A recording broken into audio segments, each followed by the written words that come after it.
श्रीमते रामानुजाय नमः। ओम नमो भगवते वासुदेवाय।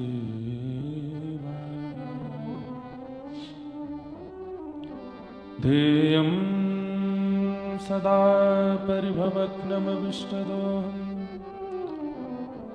तीर्थास्पदं शिवविरञ्चनुतं शरण्यं भृत्यार्थहं प्रणतपालभवाब्धिपोतं वन्दे महापुरुषते चरणारविन्दम्।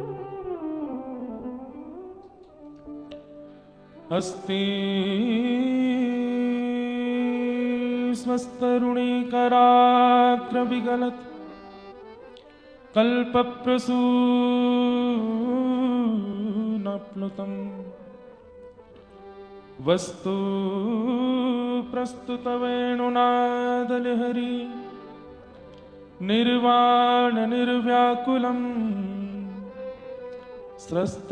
स्रस्तनिबद्धनी विविलसद् गोपी सहस्रावृतम् हस्तन्यस्तनतापवर्गमखिलो दारं किशोराकृति।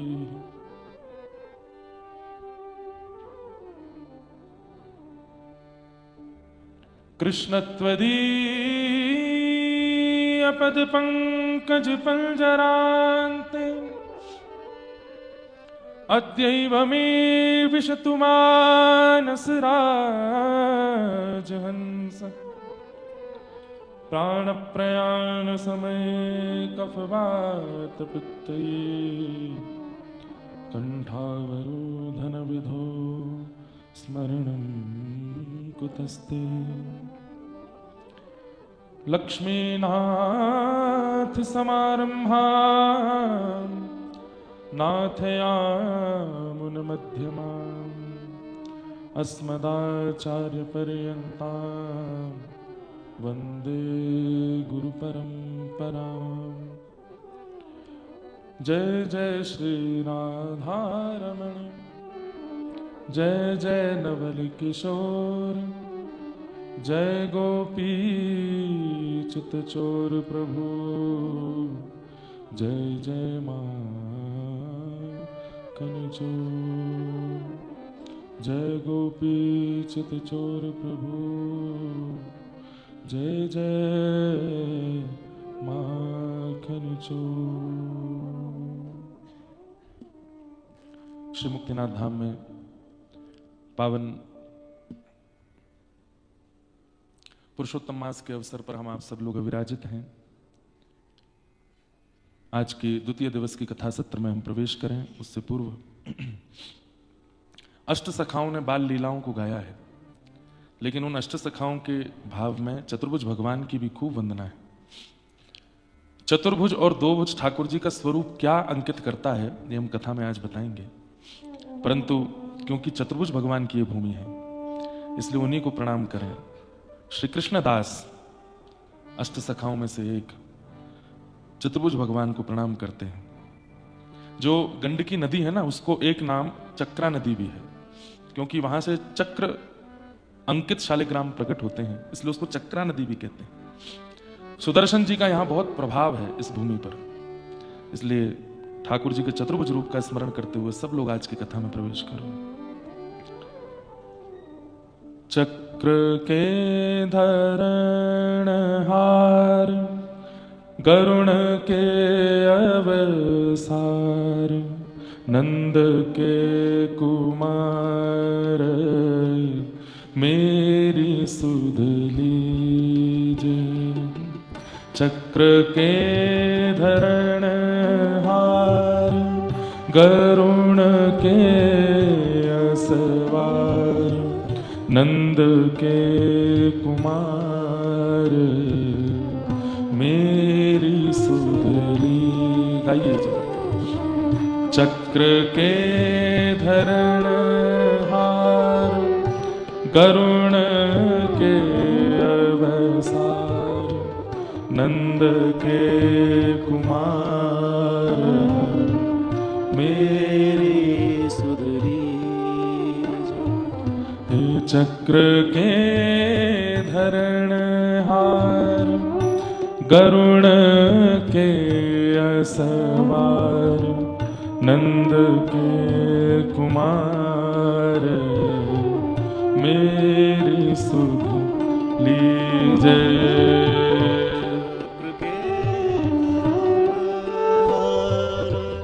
करुण के असवार नंद के कुमार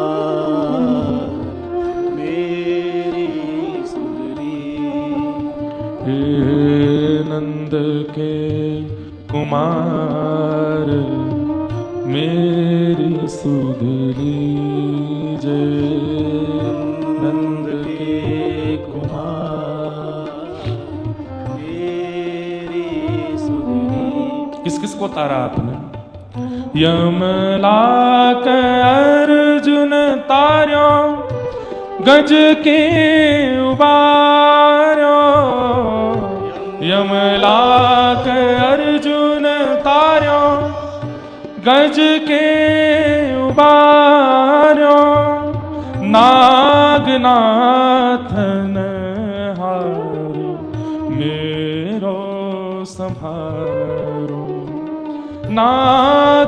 नागनाथन हार मेरो संभारो चक्र के धरण हार गरुण के असवार नंद के कुमार मेरो संकट हारो चक्र के धरण करुण के असवार नंद के कुमार मेरी श्री मुक्ति नारायण भगवान की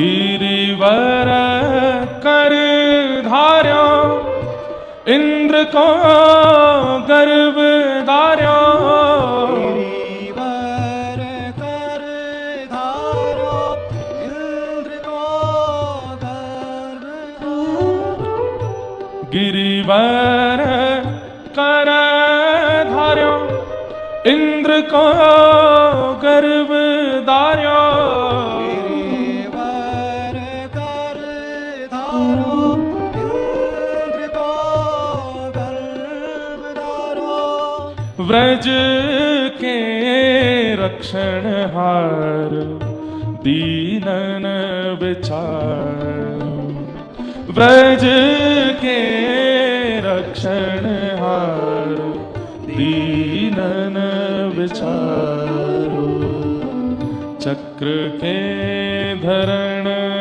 हार गरुण के असवार नंद के कुमार मेरो संकट निवारो चक्र के धरण हार गरुड़ के असवार नंद के कुमार मेरो संकट निवार द्रुपद सुता की बेर निकान की अबेर द्रुपद सुता की बेर निकान की द्रुपद सुता की बेर निकान की अबेर। द्रुपद सुता ने बुलाया तो आपने देर नहीं की थी नाथ, तुरंत पहुंचे थे आप वस्त्र बन करके। पर अब क्यों अबेर सुर सेवक तिहारो, अब क्यों अबेर सुर सेवक तिहारो। चक्र के धरण हार गरुण के असवार, नंद के कुमार मेरो संकट निवारो। चक्र के धरण हार गरुड़ के असवार, नंद के कुमार मेरो संकट निवार। हे चक्र के धरण हार गरुण के असवार, नंद के कुमार मेरो संकट निवारो। चक्र के धरण हार गरुड़ के असवार, नंद के कुमार मेरो संकट निवार। श्रीमन्नारायण नारायण नारायण, श्रीमन्नारायण नारायण, श्रीमन्नारायण नारायण नारायण, नारायण नारायण नारायण। मुक्ति नारायण नारायण नारायण,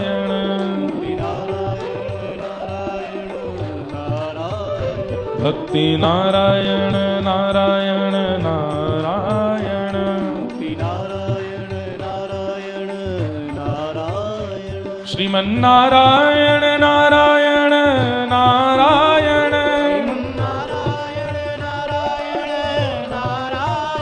श्रीमन्नारायण नारायण नारायण,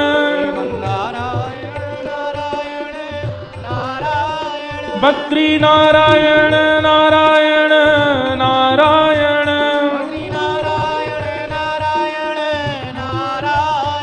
मुक्ति नारायण नारायण नारायण,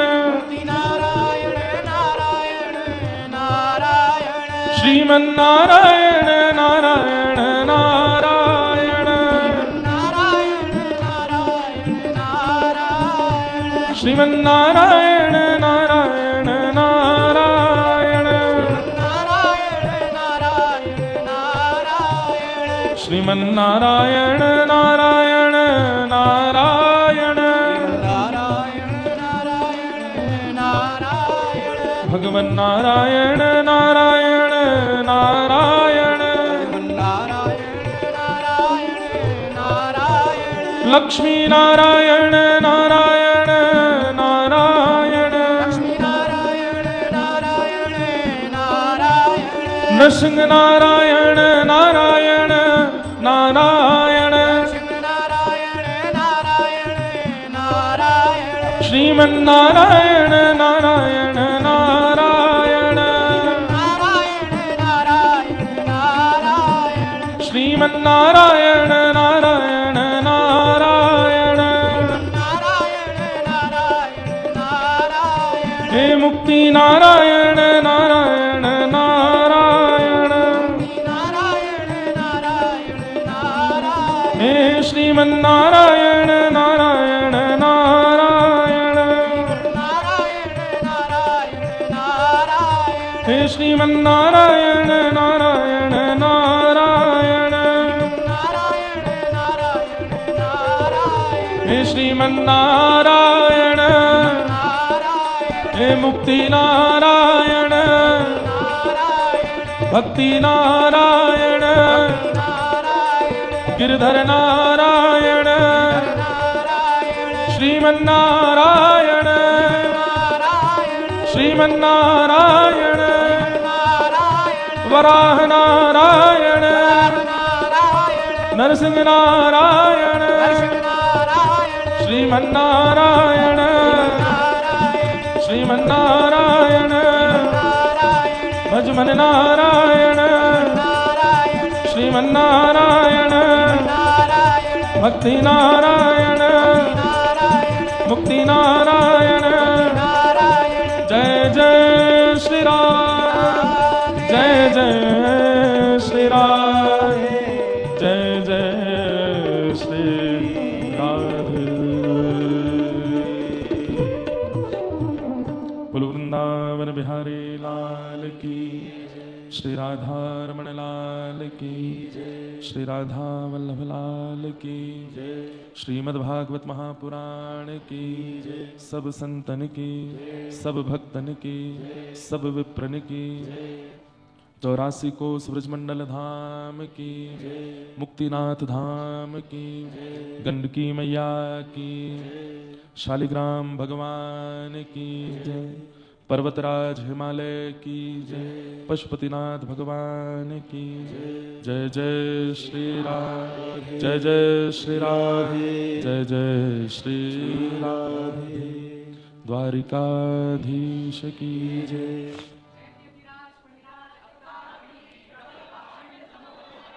विजयी भव विजयी भव विजयी भव। परम मंगल में प्रात प्रखलेश्वर अकारण करुणा वरुणालय भक्तवांछा कल्पतरु तड़िद्वत विनिंदित पीतांबरधारी श्री मुक्ति नारायण भगवान श्री गिरधरलाल प्रभु श्री बद्री नारायण भगवान की परम कृपा से अति दुर्गम एवं देवव्रत के तुल्य स्थान पर्वतराज हिमालय की पावन गोद में हम आप सब लोग बैठे हैं और हिमालय को भी गौरव होता है जिनकी उपस्थिति से। ऐसे मुक्ति नारायण भगवान हिमालय को गौरव इस बात का नहीं है कि वह सबसे ऊंचे शिखर वाले हैं। हिमालय को गौरव इसलिए नहीं है कि वे पवित्र नदियों के उद्गम करता है। हिमालय को गौरव इस बात का नहीं है कि वे देखने में बहुत सुंदर लगते हैं। देवता भी हिमालय की यात्रा करने की योजनाएं बनाते रहते हैं। हिमालय को इस बात का गौरव है कि उनके पावन तटों पर साक्षात नारायण विराज रहे हैं और नारायण विराज करके संपूर्ण हिमालय को आनंदित कर रहे हैं। बंधुओं, तप की प्रथा सतयुग त्रेता द्वापर में रही, पर कलयुग में लोग तप नहीं करते। क्यों? क्योंकि कलयुग में व्यक्ति भजन कर ले वही बहुत बड़ी बात है, नाम कर ले वही बहुत बड़ी बात है, सेवा कर ले वही बहुत बड़ी बात है। तब तो बहुत दूर की बात हो जाती है। सामान्य भगवान का छोटा सा नाम वो बोलने में जब हमको आलस हो जाता है तो तब तो बहुत कठिनाई से होता है। इसलिए भगवान ने हम सबको दो जगह भगवान नारायण के तप विग्रह विराजमान है, एक बद्रीनाथ में, दूसरे मुक्तिनाथ में। वहां भी नारायण तप कर रहे हैं और यहां भी नारायण तप कर रहे हैं। बद्रीनाथ में तप करने का विधान क्यों है? क्यों कर रहे हैं तप? कर्म की पत्नी का नाम है तपस्या। हम कर्म तो करते हैं पर तपस्या नहीं करते। बहुत ध्यान से सुनिएगा।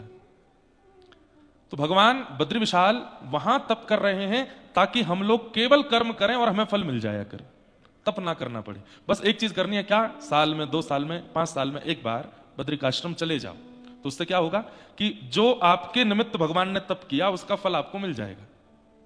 हम तो तप करते नहीं, तो ठाकुर जी तप कर रहे हैं। अब रही बात कि संसार में कर्म फल हमको तपस्या से मिलता है। रावण को भी बिना तप के कुछ प्राप्त नहीं हुआ, कंस को भी बिना तप के कुछ प्राप्त नहीं हुआ, बड़े बड़े राक्षसों को भी बिना तप के कुछ प्राप्त नहीं हुआ। हम मानवों को कैसे मिल जाएगा? इसलिए ठाकुर जी को चिंता हुई और ठाकुर जी बद्रिकाश्रम में तपस्या पर बैठ गए ताकि हम केवल कर्म करें और फल हमको मिल जाया करे। तपस्या हमारे निमित्त ठाकुर जी कर रहे हैं। इसलिए किसी भी वैदिक कर्म में, किसी भी अनुष्ठान में हम अपना नाम बोलते हैं, गोत्र बोलते हैं, संकल्प लेते हैं, वो संकल्प सीधा ठाकुर जी को जाता है। ठाकुर जी हमारे गोत्र सुनकर के नाम करके, ठीक है अब तुम्हारे नाम से हम तप कर रहे हैं, तुम कर्म करो, फल प्राप्त करो, तब हम करेंगे। लेकिन तब भगवान को चिंता हुई कि संसार में कर्म फल तो इसको मेरी तपस्या से मिल जाएगा, पर मुक्ति मेरी प्राप्ति इसको हो उसके लिए भी तप करना पड़ेगा, ये वो भी नहीं करेगा। तो इसलिए ठाकुर जी यहां आ गए और यहां विराज करके हमको बिना तप किए ही उनकी प्राप्ति हो जाए, इसलिए मुक्तिनाथ में ठाकुर जी तपस्या कर रहे हैं। समझ में आई बात? कर्म फल प्राप्त के लिए भी तप करने की आवश्यकता है और भगवत प्राप्ति के लिए भी तप की आवश्यकता है, और हम दोनों में ही तप नहीं करते। हम कर्म फल के लिए तप नहीं करते, हम भगवत प्राप्ति के लिए भी तप नहीं करते। इसलिए कर्म फल की प्राप्ति के लिए तपस्या बद्रिकाश्रम में भगवान कर रहे हैं और ठाकुर जी की प्राप्ति के लिए तपस्या भगवान मुक्तिनाथ में कर रहे हैं। हमें केवल इतना करना है, अपने जीवन में इनको आके प्रणाम कर लें, जब जब अवसर मिले आके इनको धन्यवाद कहें।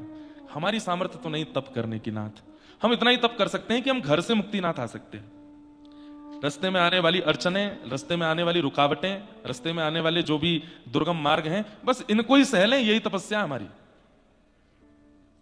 कई लोग वह भी उससे भी बचने का प्रयास करते हैं। एक बात बोलूं आपको, बद्रीनाथ, केदारनाथ, मुक्तिनाथ, ये जितने भी हिमालय की यात्राओं पर भगवान के धाम हैं, यहां थोड़ा सा अगर असुविधा हो तो चलता हो, अच्छी बात है, थोड़ा तो तप बनेगा हमसे। अनुकूल भोजन नहीं मिल रहा। अब नीचे अगर होते हैं तो 3 प्रकार की सब्जी बनती है, 2 प्रकार की दाल बनती है, दही भी होती है, चटनी भी होती है। यहां पर एक ही सब्जी बन जा रही है, एक ही दाल बन जा रही है, उसी को ही पा ले रहे हैं। न कम करो भैया उसको, वाह, बंद ही कर दिए उसे तो। कल हमारे एक पंडित जी प्रसाद लेके जा रहे थे किसी के लिए, बेचारे बालक भी तपस्या कर रहे हैं। तो हमने पूछा कहां जा रहे हो? बोले कि वो कुछ लोग थोड़े अस्वस्थ से हैं, उनके लिए भोजन लेके जा रहे हैं। मैंने कहा अच्छा। बोले एक भैया हैं, उनको बहुत वमन हो रहा है, बहुत ज्यादा तबीयत खराब है, उनके लिए हम अभी तबीयत ठीक नहीं है तो 6 रोटी लेके जा रहे हैं। मैंने कि तबीयत ठीक नहीं है तो 6 रोटी, तबीयत ठीक होती तो अद्भुत अद्भुत जीवात्माएं हैं संसार में। उनको इस बात की चिंता नहीं है कि मेरे पेट में कुछ पच नहीं रहा, उनको इस बात की चिंता है कि पेट खाली क्यों है, निकल गया तो फिर भरो।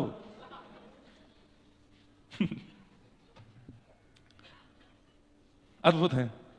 लेकिन हम एक बात कहना चाहते हैं, ये भूमि तप की है, यहां थोड़ा असुविधा भी सह लीजिए। मार्ग की असुविधा है, वातावरण की असुविधा है, रहने की असुविधा है, प्रसाद की असुविधा है, चलने फिरने की असुविधा है। मैं जहां रुका हूं ना, मुक्तिनाथ भगवान के दर्शन में इतना कष्ट नहीं होगा, पर मुझसे मिलने अगर आप आए तो आपके नस नस कांप जाएगी। 5वीं मंजिल पर हूं और लिफ्ट नहीं है वहां पे।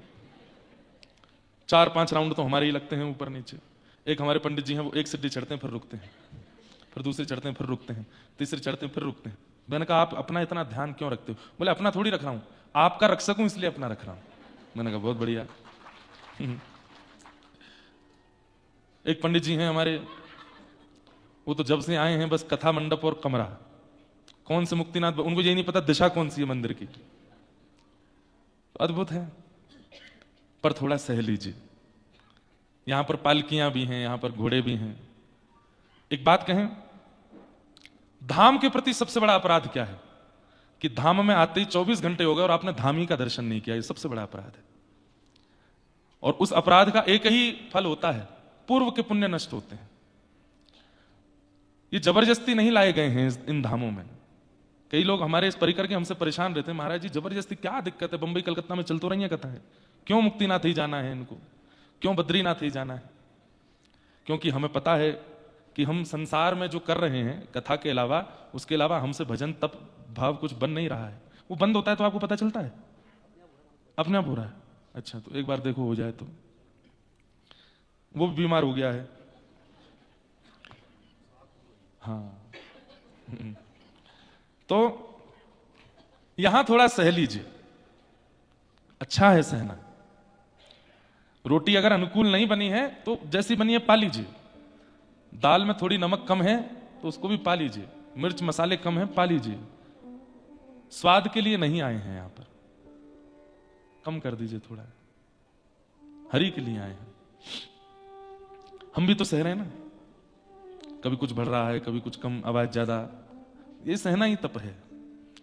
तो थोड़ा तप कीजिए। ये स्थान तप के लिए है, हम इससे ज्यादा कर नहीं सकते। पर मैं आपसे निवेदन करूं, तप के कुछ विधान हैं। दो प्रकार के तप हम सब कर सकते हैं, एक तो मौन और एक अन्न। ये दो तप हम सब कर सकते हैं। हमने तो नियम ले लिया मौन का, आज सुबह से हम बोले नहीं, अभी बस कथा में ही बोले हैं। अब कथा के बाद फिर मौन हो जाएंगे सूर्यास्त तक। कोई बहुत विशेष, अच्छा मौन का भी एक नियम होता है कि कोई बहुत विशेष सन्मुख आ जाए, विशेष मतलब हरिजन, हरि भक्त, तो फिर मौन रखना भी नहीं चाहिए, तो फिर बोल लेना चाहिए। नहीं तो फिर अपराध बनेगा। कोई बहुत बड़े महापुरुष सामने खड़े हैं और आप फिर भी मौन रख रहे हो, तो उनसे बात भी कर लेनी चाहिए। अन्न का तप, थोड़ा अन्न भी उसमें ज्यादा गरिष्ठ गर्विष्ठ मत पाओ।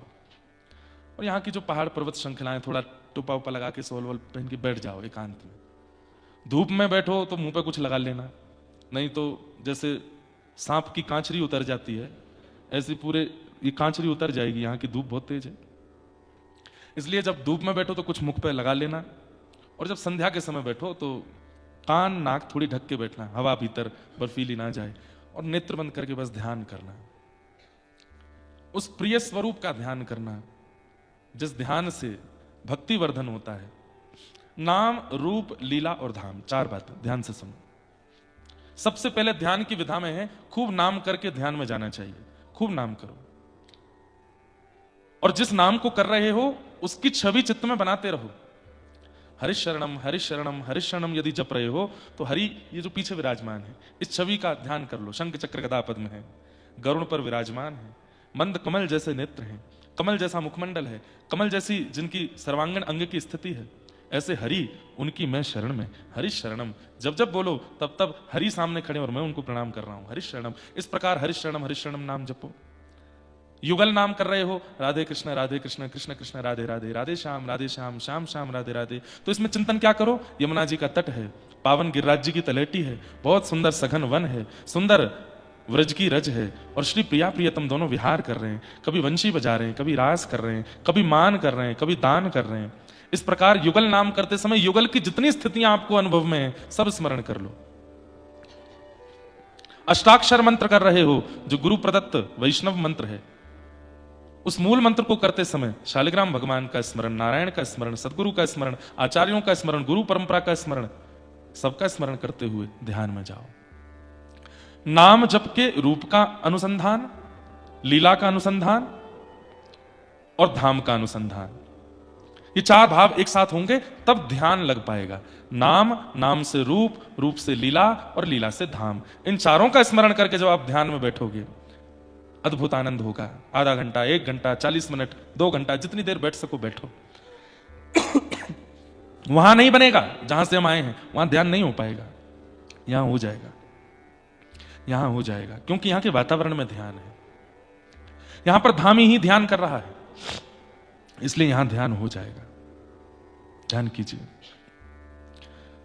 शाम को आज हम लोग कहीं मिलेंगे एक जगह पर और वहां नारायण कवच का पाठ करेंगे सब लोग। कल विष्णु सहस्त्र नाम, ऐसे करके रोज कहीं ना कहीं एक जगह स्पॉट चुन लेंगे, वहां मिलकर के कुछ नाम किया करेंगे। जब मंत्र उच्चारण चले तो जिनको आता है वो करना, बाकी के लोग सुनना, और फिर स्तुति के विश्राम में फिर कीर्तन करेंगे। ऐसे करके एक संध्या के सत्र में भी मिलन जैसा सबसे हो जाएगा। कल आपने कहा कि स्त्रियां शालिग्राम की सेवा नहीं करती। हमारे घर पे 5 पीढ़ियों से स्त्रियां ही सेवा में हैं। नेक्स्ट हमारी बारी है तो क्या करें? अब मैं कोई अपने मन से बात नहीं कह रहा हूं, पर यज्ञोपवीत के बिना शालिग्राम जी को जब स्पर्श किया जाता है तो उनको वज्रघात के समान पीड़ा होती है। ऐसा उनको लगता है जैसे मानो कोई वज्र लगा रहा हो। तब इसका एक मुक्ति क्षेत्र महात्म्य में आज सुबह पढ़ रहा था, अभी मुझे मिल नहीं रहा वो श्लोक, वहां पर एक बहुत सुंदर भाव बताया कि जैसे घर में अगर कोई शालिग्राम जी की सेवा करने वाला ना हो, केवल स्त्रियां ही हैं, बिना यज्ञोपवीत धारण करने वाले कोई व्यक्ति हैं, तो वो क्या करें? स्पर्श ना करें, केवल दर्शन करते हुए मानसी में उनकी सेवा कर लें, स्पर्श का भाव ना रखें। शालिग्राम जी को चित्त में विराजमान करके वहीं उनका स्मरण कर लें। जय श्री कृष्ण, जय हो, पधारो भगवान, बड़ी कृपा। श्रीमन नारायण नारायण नारायण नारायण नारायण दर्शन हुआ है? नारायण स्नान भी करें? नारायण नारायण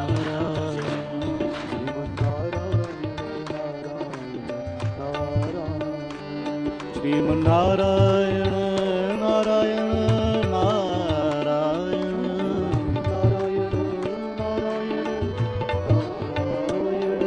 श्रीमन्नारायण नारायण नारायण नारायण नारायण श्रीमन्नारायण नारायण नारायण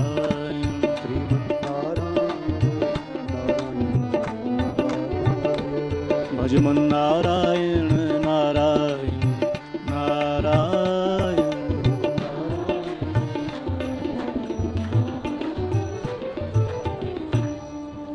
आसन पधरा दो वहां पे। ठीक, विराज जाओ, आप सब लोग विराज जाओ। बड़ी कृपा है, सब लोग बैठ जाओ, यथावत बैठ जाओ। आप लोग भी कथा सुन लोगे तो अच्छा लगेगा। हाँ, सुन लो, थोड़ी सी सुन लो, बैठ जाओ, विराज जाओ। अभी बाद विश्राम में कर लेना है, बैठ जाओ। परमानंद की बात है, श्री मुक्तिनाथ धाम की पावन कथा, और कथा के मध्य में आज द्वितीय दिवस के सत्र में हरिजन संगे हरि उर आने, गिरधर जब अपनों करे जाने। हमारे अष्ट सखा कहते हैं कि गिरधर आपको अपना चुके हैं, इसका प्रमाण क्या है? बोले अनायास ही हरिजन आपके सन्मुख आ जाएं और आपसे परस्पर प्रेम मानने लगें, आपको दर्शन देने लगें, आपसे वार्ता करने लगें, तो समझ जाओ हरि ने, गिरधर ने आपको स्वीकार कर लिया। मुक्तिनाथ की कथा, अब वृंदावन में कथा होती है, गोवर्धन में कथा हो, धाम में कथा हो, तो संत जनों को आमंत्रण, निमंत्रण और प्रार्थना की जाती है कि आप पधारें, और वहां यथासंभव समय होने पर संत जन कृपा करते हैं। लेकिन मुक्तिनाथ में तो अपनों को ही बुलाने में डर लगता है, सबसे बस कह दिया जाता भैया अपनी सुविधा अनुसार देख लो, आ सको तो आ जाना। लेकिन ऐसे दुर्गम मार्ग वाले इस पावन तीर्थ यात्रा पर हम कथा करने आए, और बड़ी कृपा श्री ठाकुर जी की कि हमारे परम पूजनीय श्री दीनबंधु दास जी महाराज और हमारे पूज्य मलुक पीठ वाले महाराज जी के बिल्कुल तनु स्वरूप आप श्री का यहाँ आगमन, और साथ ही हमारे बड़े महाराज जी के प्रिय श्री अनुराग दास जी और पूरा परिकर यहाँ मुक्तिनाथ धाम दर्शन करने के लिए आया है। आप सबका मंगलमय दर्शन पशुपतिनाथ में भी हो गए, और फिर उसके बाद ये मंगलमय दर्शन मुक्तिनाथ में भी हुए। हम आपको एक मन की बात कहते हैं, वृंदावन में भी एक गुप्त मुक्तिनाथ है। कल हमने महाराज जी से ही कही, तो महाराज जी खुद मेरी ओर देखे, बोले कहाँ? मैंने कहा मलुक पीठ में। तो बोले अरे वाह, हाँ सही कह रहे हैं। क्यों? 1.25 लाख से ज्यादा शालिग्राम भगवान वहां विराजमान है।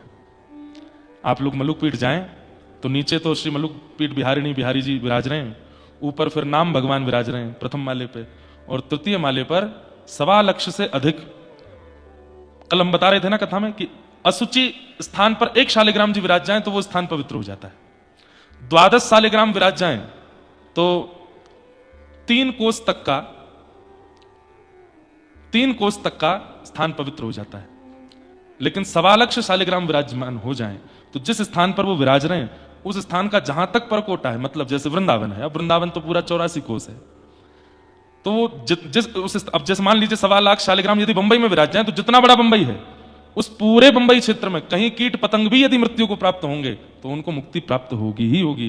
इस 1.25 लाख शालिग्राम भगवान के एक स्थान पर विराजमान होने का प्रभाव है।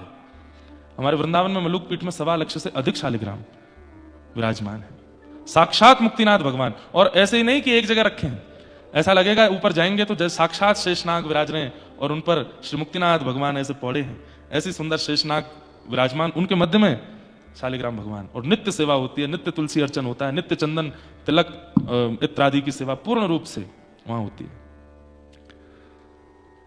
तो हमारे वृंदावन का गुप्त मुक्तिनाथ है मलुक पीठ।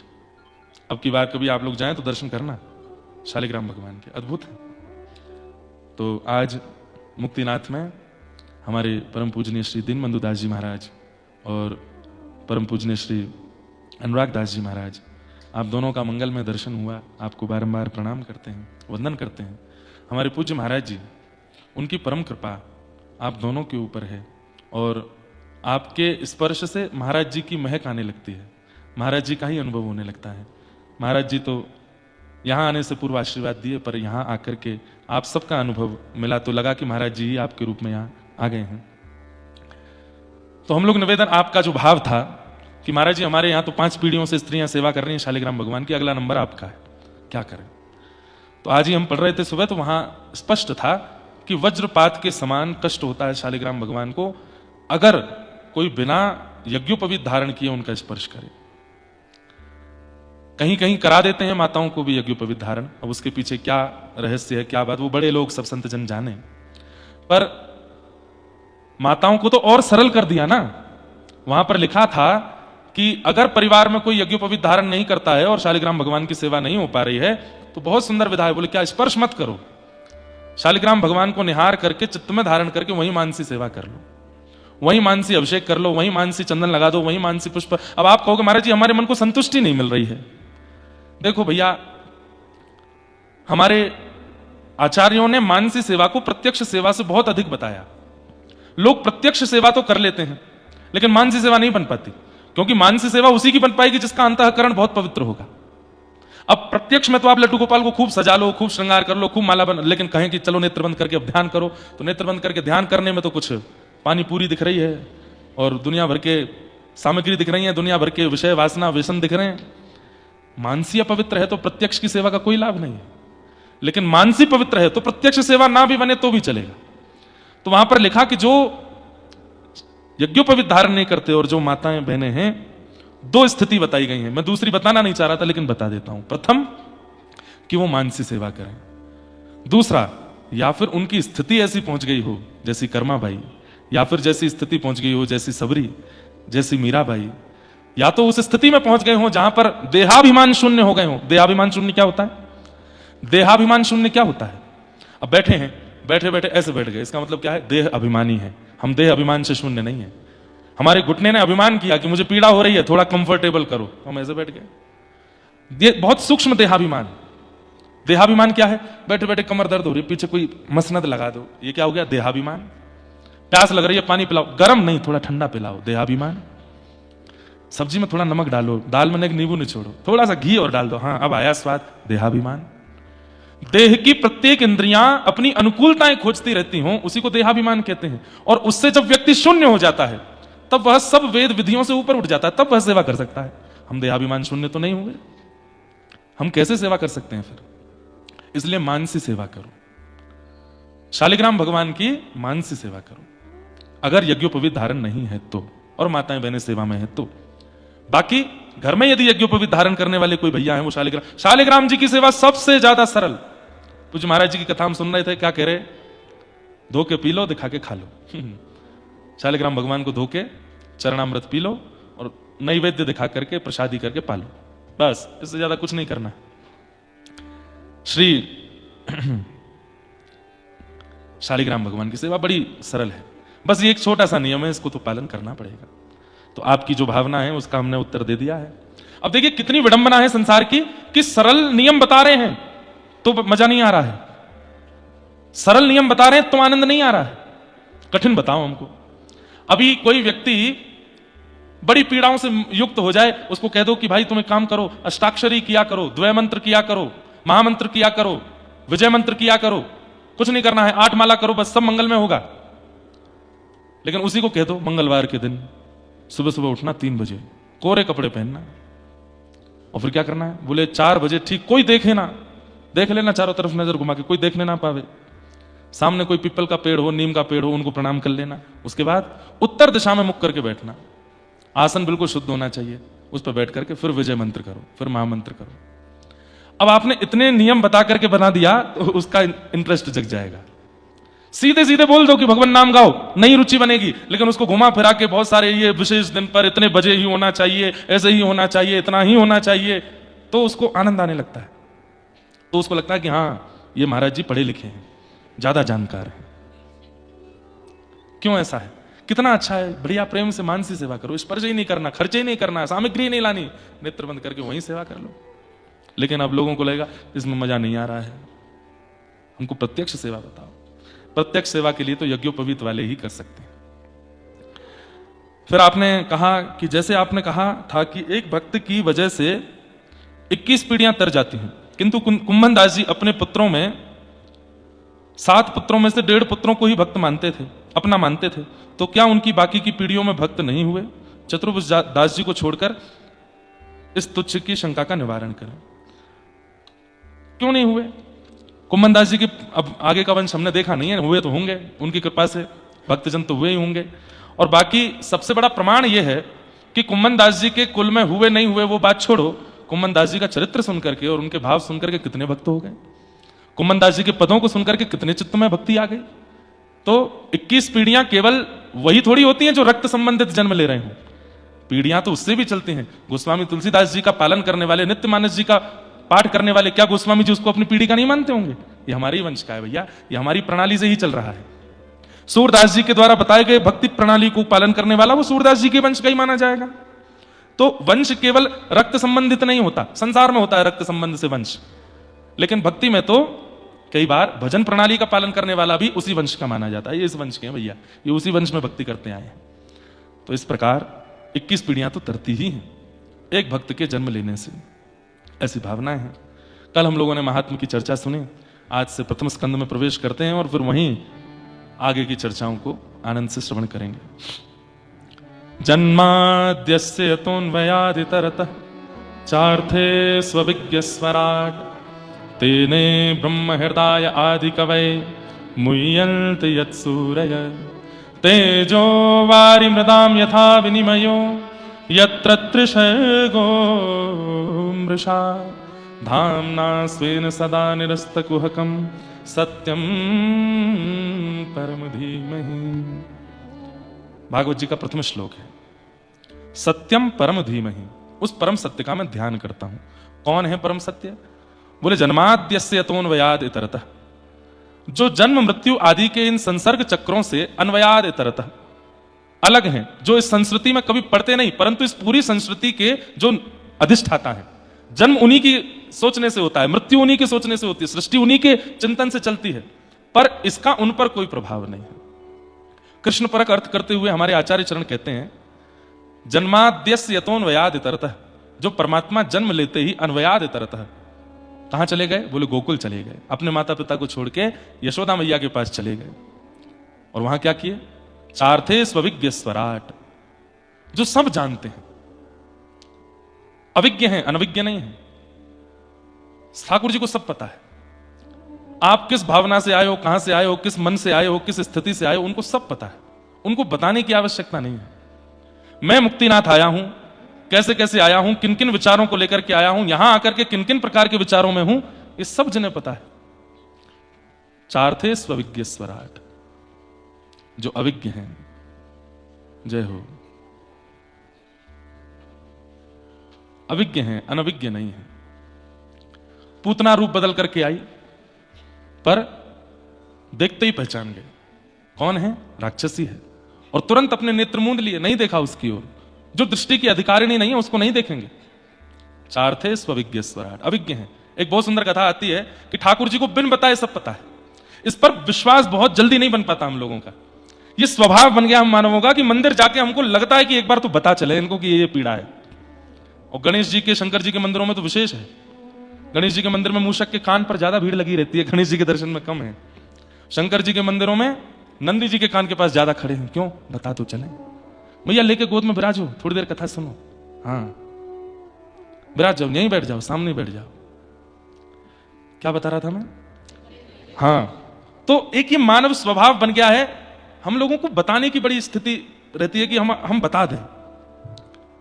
संसार में भी लोग बाग जब मिलते हैं, आप लोगों को तो बहुत मिलते हैं महाराज जी, जरूर बताते होंगे सुबह 4 बजे उठना हमारा नियम है महाराज जी, उसके बाद जब तक ये नहीं कर लें पानी नहीं पीते हैं। हर महीना वृंदावन जाना, गिरिराज जी की परिक्रमा करना, और परिक्रमा भी ऐसे नहीं करते महाराज जी, बंदरों को कुछ खिलाते चलेंगे, ये सब बताने की स्थिति रहती है।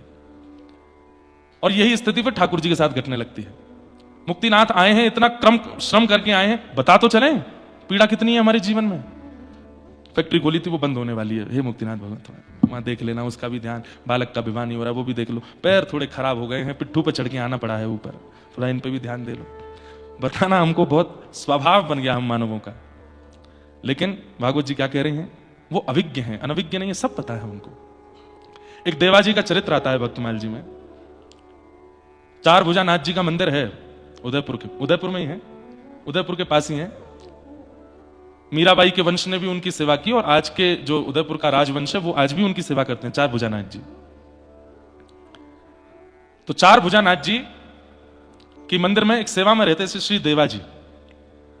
तो वहां के राजाओं का आज भी नियम है कि एक समय में राजा जो भी वहां की राज पदवी पर बैठे हैं वो जाएंगे, चंवर करते हैं ठाकुर जी को। मंदिर में प्रवेश नहीं करते, मंदिर की सेवा दूसरों की है, पर राजा जाएंगे और जाके ठाकुर जी की सेवा करते हैं। तो देवाजी नाम के सेवक ठाकुर जी की सेवा में थे, चार भुजानाथ जी की सेवा चल रही थी। तो राजा का रोज का नियम कि शयन आरती में आना, चंवर करना और फिर उसके बाद ठाकुर जी की शयन से पूर्व की माला और बीड़ा प्रसादी राजा को दी जाती, वो लेके जाते थे। राजा ने कह रखा था कि मैं राजवंश का हूं और कई बार ऐसे कार्य होते हैं कि मैं कभी कभी आने में विलंब हो जाएगा, तो आप ठाकुर जी की सेवा नियमित रूप से करना, मेरी प्रतीक्षा मत करना। सेवक बोले जैसी आज्ञा। तो चार भुजानाथ जी की सेवा चल रही थी। आज राजा को आने में विलंब हो गया और आरती का समय हो गया, तो देवाजी ने आरती की। आरती करने के बाद ठाकुर जी के शयन की व्यवस्था की, ठाकुर जी की माला जी उतार ली, बोले थोड़ी देर में भी आ जाएंगे तो पहना देंगे। लेकिन कपाट बंद करते करते भी राजा नहीं आए, तो उन्होंने उस माला को, शयन की माला को ऐसे अपने सिर पर बांध लिया और बांध के सुंदर मस्तिष्क पर सजा लिया। कोई नहीं, आज राजा आए नहीं।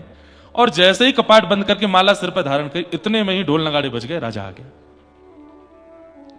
देवाजी बड़े बेचारे परेशान हुए, बोले अरे मंदिर तो बंद हो गया, दर्शन तो नहीं मिलेंगे।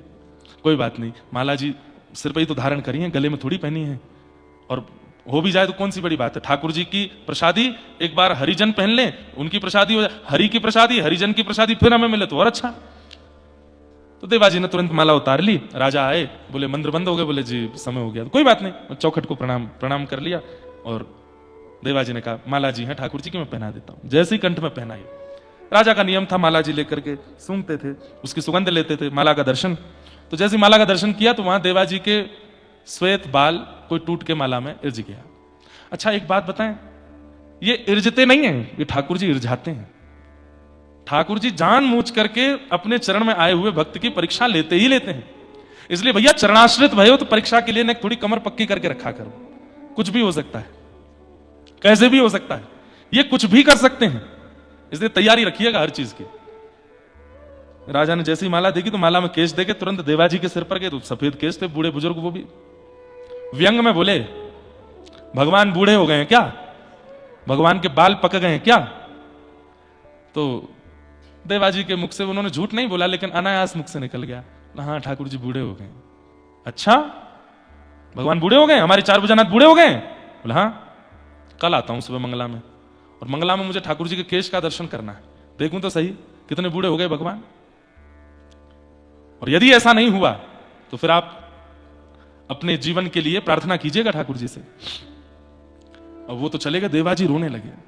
उनको इस बात का कष्ट नहीं था कि मैंने झूठ बोला, ठीक है झूठ तो निकल गया, क्यों बोला पता नहीं, कैसे मेरे मुख से निकल गया, पर मैंने चिन्मय परमात्मा को बूढ़ा कैसे बोल दिया। इतने दिन ठाकुर जी की सेवा करते हुए, इतने दिन ठाकुर जी के अंग स्पर्श करते हुए भी मेरे मुख से ये निकल कैसे गया, भगवान बूढ़े हो गए। बहुत कष्ट होने लगा चित्त को, और बस मन में सोचने लगे अब तो सब नष्ट हो जाएगा, सेवा भी छिनेगी, प्राण भी चले जाएंगे और सब खत्म हो जाएगा।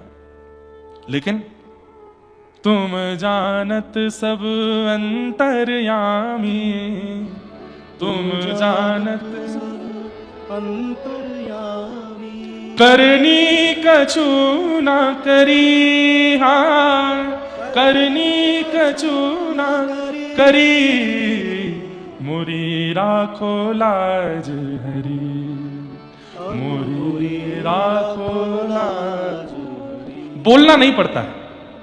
अच्छा एक बात बताएं, जैसे कोई हमारे बारे में सब जानता हो, फिर भी हम बार बार उसको बोलते हैं तो सामने वाला या तो चिढ़ जाएगा या फिर बोलेगा अरे तुझे पता, मुझे सब पता भाई, क्यों बता रहा है बार बार, जानता हूं मैं।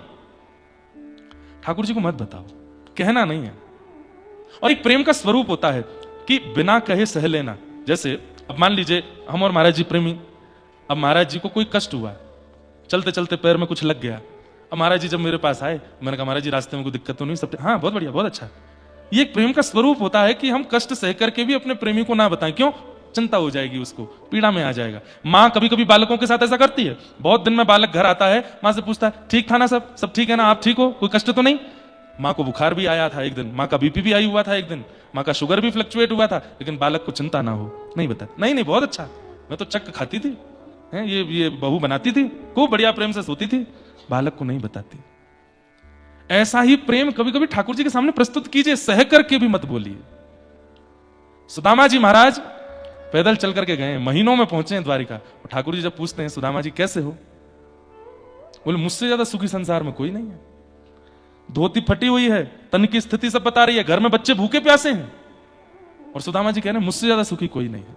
सह करके भी प्रेमी को ना बताना, यह प्रेम की बड़ी चरम स्थिति है। इसीलिए यहां कहा गया, भागवत जी के प्रत्येक श्लोक में कह दिया, ठाकुर जी अभिज्ञ हैं, सब जानते हैं। देवाजी सुबह सुबह मंगला में पहुंचे, राजा आ गया था, और राजा तो व्यंग में बस देवाजी को देख रहा था। बोले कपाट खोलो, देखता हूं। सब बूढ़े हो गए भगवान। ताला खोला, अब मंदिर में एक साथ ही प्रवेश होता है, ऐसे भी नहीं पहले जाके कुछ कर आए हो। जैसे ही द्वार खोले और जैसे ही कपाट खोले हैं, बोल चार भुजानाथ भगवान की, और जैसे ही दर्शन किए हैं महाराज, कल तक भी नहीं थे, आज ठाकुर जी के सबरे बाल सफेद हो गए, श्वेत केश हैं ठाकुर जी के। हमारे काठमांडू में तो एक भगवान भी पौधे हुए हैं जलाशय में, उनको बूढ़ा केदारनाथ है, क्या बोलते, बूढ़ा नीलकंठ। अब वो बूढ़ा क्यों बोलते हैं? वृद्ध मतलब अर्थ होगा बहुत पुराने हैं। अरे बूढ़े तो ठाकुर जी बूढ़े थोड़ी होते हैं, लेकिन उसका अर्थ ऐसा होगा कि बहुत प्राचीन है।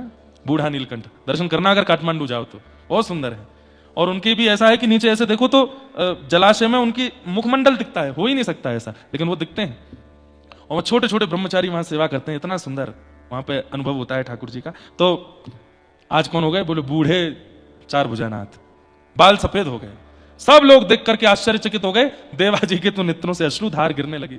अरे जय जय, ये क्या किया आपने? लेकिन राजा को संशय हुआ कि पुजारी हैं, हो सकता है बीच रात्रि में आकर के जो है गोंद से सफेद बाल लगा गए हों बचने के लिए। भीतर प्रवेश कर गए गर्भगृह में और देखने के लिए ठाकुर जी के केश पकड़ करके खींचे।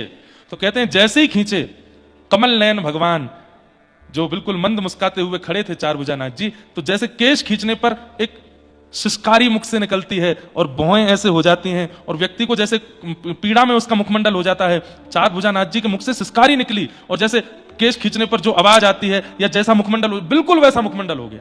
और उसका दर्शन सबने किया, उस राजा ने भी किया। और उससे भी ज्यादा कष्टदायी, जब केश खींचे तो एक केश टूटा और वहां से रक्त प्रवाह होने लगा। राजा के नेत्र सजल हो गए। मुझे क्षमा कर दो नाथ, बहुत बड़ा अपराध हो गया मुझसे, मैं बहुत बड़ी भूल हो गई। मैंने संशय किया, आप पर तो किया ही किया, आपके भक्त देवाजी पर भी किया, मुझसे बहुत बड़ी भूल हो गई। जब बाहर आए तो ठाकुर जी को अपने ऊपर संशय, ठाकुर जी पर संशय हम लोग करते हैं ना, ठाकुर जी को इतनी पीड़ा। वृंदावन में कभी कभी दुकानदारों के यहाँ देखने में बहुत कष्ट भी होता है, ऐसे घुमा घुमा के लड्डू गोपाल देखते हैं, ये वाले बढ़िया नहीं है, इनके पाम थोड़े ऐसे हैं, इनके ऐसे, ये वाले दो, ये वाले। ठाकुर जी पर संशय क्या करना, ठाकुर जी सब मंगल में है, ठाकुर जी में नाप तोल क्या करना। और देवाजी की उस भक्ति पर ठाकुर जी रीझ गए और बिना कहे ही करके दिखा दिया, उनके प्रेम लक्षणा भक्ति को स्वीकार करके दिखा दिया। चार थे स्वविज्ञ स्वराट, ठाकुर जी अविज्ञ हैं। और कैसे हैं? बोले स्वराट, उनको किसी से प्रकाश की आवश्यकता नहीं, वो स्वयं प्रकाशमान है। कृष्ण लीला में वर्णन करते हैं कि भगवान के सामने पूतना आदि राक्षस आए, सबको ठाकुर जी पहचान गए। यशोदा मैया और सब गोपियां अंधेरे में चीखे में मटकी रखती हैं, तो ठाकुर जी अंधेरे में जाते हैं। कृष्ण करणामृत का एक श्लोक है, मुझे याद नहीं है, मैं आज ढूंढ के कल सुना दूंगा। वहां पर श्री विल्लु मंगल जी एक बहुत सुंदर वर्णन करते हैं। इस वर्णन को आप केवल अनुभव करो, सुनो मत। क्या कहते हैं कि श्री कृष्ण का तन कैसा है, श्री कृष्ण का वपु कैसा है? बोले वो जितने अंधेरे में जाते हैं उतने ज्यादा सुंदर लगते हैं, जितने प्रकाश में रहते हैं सुंदर तो तब भी लगते हैं, लेकिन वो जितने सघन कुंज में जाते हैं जहां सूर्य का प्रकाश ना पहुंच रहा हो, असंख्य वृक्ष वल्लरियों के बीच में, किशोरी जी जब जब भी श्याम सुंदर से मिलती है निकुंज में ही मिलती है। क्यों?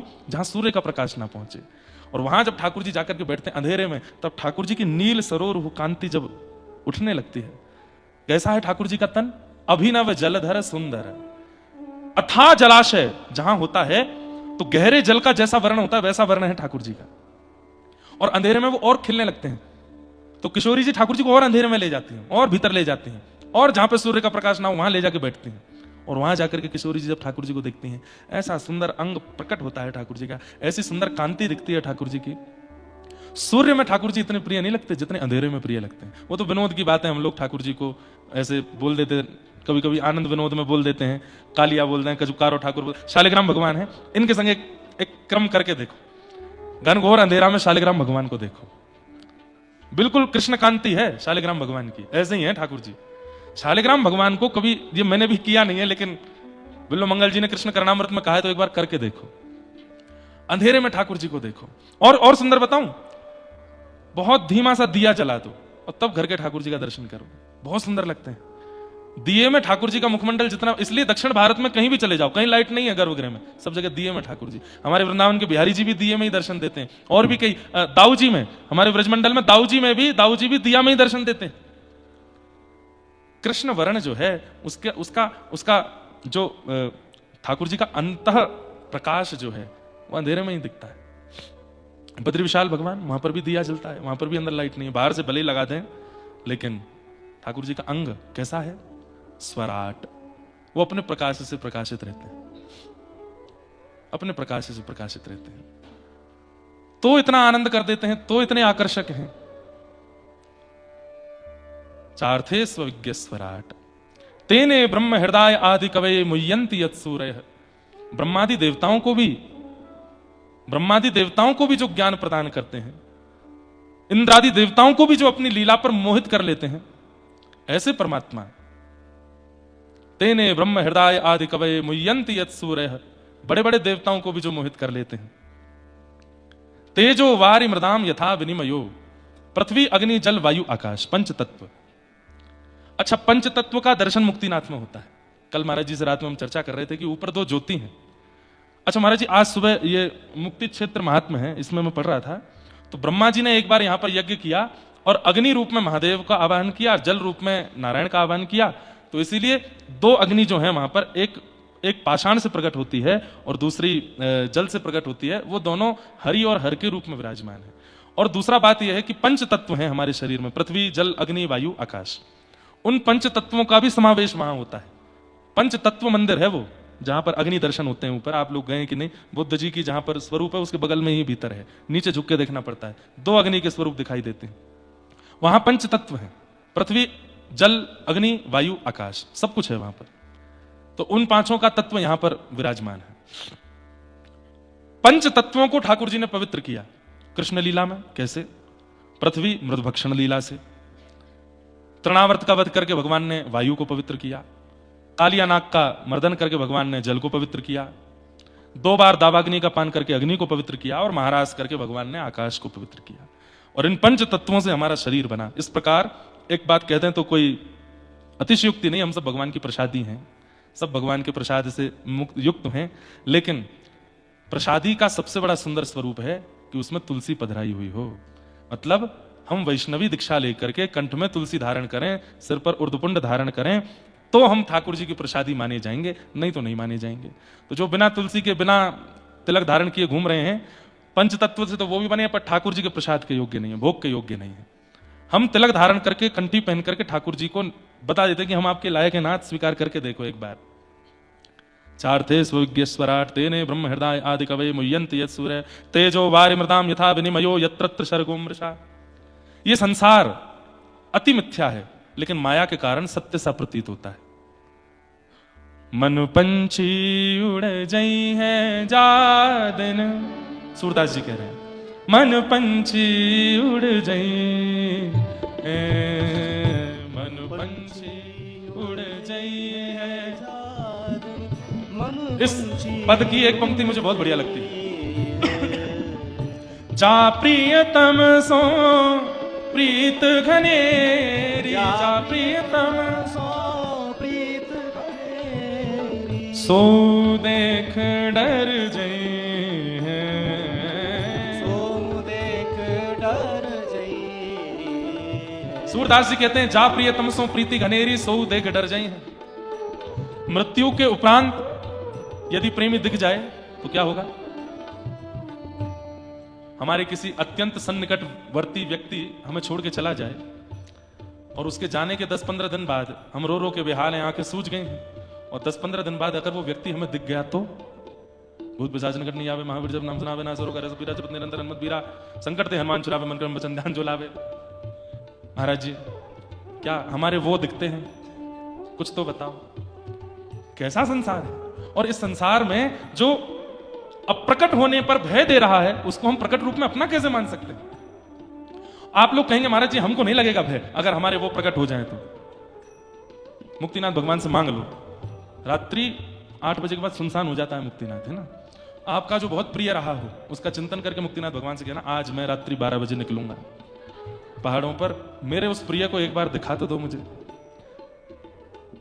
पहला काम आप क्या करोगे पता है? ये मांग भी लिया तो रात्रि का भोजन तो होगा नहीं आपसे, और फिर मन में यूं ही कोसोगे काय को मांग लिया। अरे नहीं देखना भैया, तो दूर ही रहे हमसे। वो नहीं भी आया होगा तो खिड़की में दिख जाएगा, और उसको देख करके रात्रि बुखार, तो महाराज जी अगली बार कभी कथा होगी तो मुक्तिनाथ आएंगे, अभी चलते हैं। क्यों? वो प्रेमी कैसे हो सकता है आपका? वो प्रिय कैसे हो सकता है जिसके अप्रकट होने पर, जिसके अंतर्ध्यान होने पर, और ये अप्रकट अंतर्ध्यान तो भगवत शब्द हैं, मृत्यु हो जाने पर, वह दिखने पर अगर भय दे रहा है, वो अपना कैसे हो सकता है? संसार की हर वस्तु अंतर्ध्यान होने के बाद में कष्ट देने लगी, भय देती है, वो अपनी कैसे हो सकती है? जा प्रियतम सो प्रीत घनेरी, जा प्रियतम सो देख डर जई है।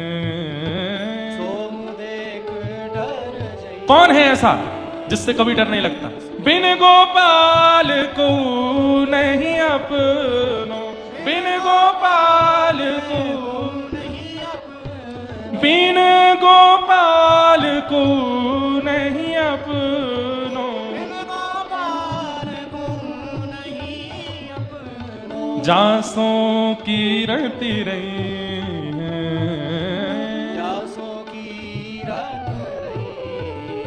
ओ मन पंछी उड़ जाए हैं, जा दिन मन पंछी उड़ जाए हैं,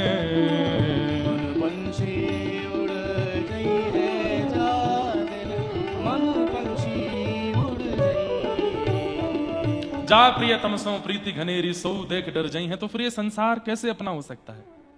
हम एक बात कहें, कथा क्या है पता है? संसार में रहने के लिए नाटक सिखाया जाता है, कैसे नाटक करना है, पति को कैसा नाटक करना है, पत्नी को कैसा, बच्चों को कैसा, माता पिता को कैसा, व्यवहार में कैसा, व्यापार में कैसा, ये सब नाटक सिखाए जाते हैं यहाँ पर कि भाई वहां नाटक करो और ठाकुर जी के सामने वास्तविक रहो। वहां नाटक ही करना है, अपने आप को ऐसा दिखाना है कि भाई हमसे बड़ो, तुमसे कोई प्रेम करने वाला है ही नहीं, लेकिन अंतर्निष्ठ राजा की तरह। प्रिय तो केवल राघव है, प्रिय तो केवल माधव है, उनसे प्रिय कोई नहीं है। प्रिय तो सबसे ज्यादा वही है। हम ये बात बोल देंगे तो थोड़ा अटपटा सा हो जाता है माहौल, लेकिन कथा करते करते बहुत नहीं तो थोड़ा थोड़ा तो व्यवहार में नाटक आ ही गया है। थोड़ा तो नाटक आ ही गया है। व्यवहार मतलब यहां के बाद का जो हमारा जीवन है उसमें थोड़ा बहुत नाटक तो रहता ही है। परिवार में कुछ क्रम होते हैं, कई बार पारिवारिक क्रियाएं होती हैं, उन सब क्रियाओं में जाते हैं। अब हम बोल देंगे तो ये सब बहुत वायरल वाली चीज हो जाती है। हम अपने व्यवहार में भी नाटक करते हैं, अपने विवाह में भी नाटक ही कर रहे थे। वहां पर यहां हंसो, यहां बैठो, ये करो, यहां चलो। नव प्रसंग था जीवन का, लेकिन बहुत मतलब जैसे कांप सा रहा था मैं भीतर से कि कैसे करें ये व्यवहार, लेकिन करना है। तो हमने अपने लाल जी को आगे रखा सब जगह, जो जो मैंने कि मेरे संग जो करना पहले इनके संग करो। तो कई वो क्रम होते हैं दुल्हा के, उसको काजल लगाते हैं, हल्दी लगाते हैं, वो सब हमने लाल जी को भी लगवाई। मैं क्यों, 1 महीना बाद ब्याह तो इनका भी है, तो अभी से इनके भी करो। तो उससे थोड़ा सा मन शांत था कि चलो ये हम घोड़ी पे बैठे तो वो हाथी पे बैठ के चल रहे आगे, मैंने इनको देखते हुए चलेंगे। और ये इसमें कोई आश्चर्य वाली बात नहीं, या परिवार का कोई व्यक्ति प्रश्न उठाए कि भाई तुम ऐसे कह रहे थे। अरे नहीं, जब आप आध्यात्मिक पथ, भक्ति पथ पर चलने लगते हैं तो आपका ये स्वरूप हो जाएगा कि आप ज्यादा व्यवहार निभाने में कुशल नहीं रह पाओगे। फिर व्यवहार निभाने में भी आपको ठाकुर जी चाहिए वहां पर, तभी अब वो व्यवहार निभा पाएगा, नहीं तो नहीं हो पाएगा।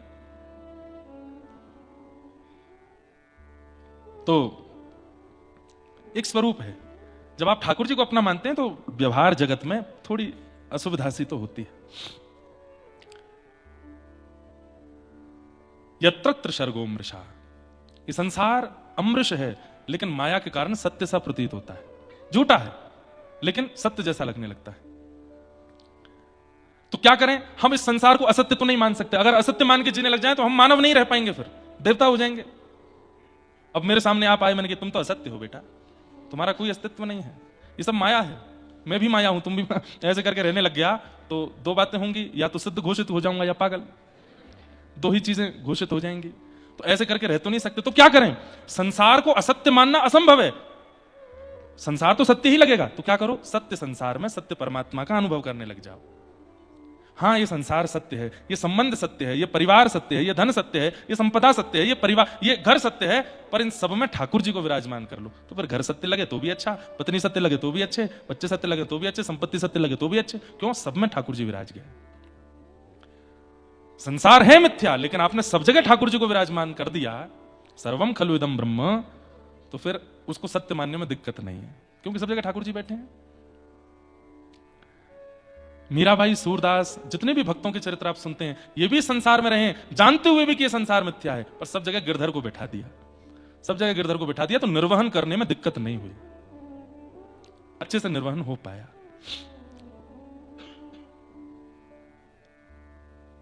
धामना स्वेन सदा निरस्त कुहकम सत्यम परम धीमहि।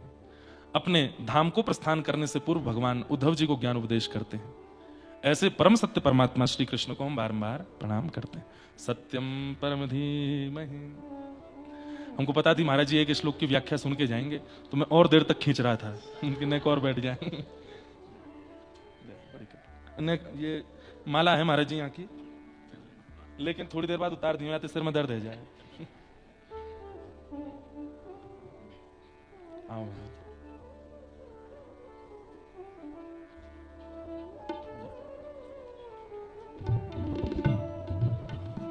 नीचे से वहां जाके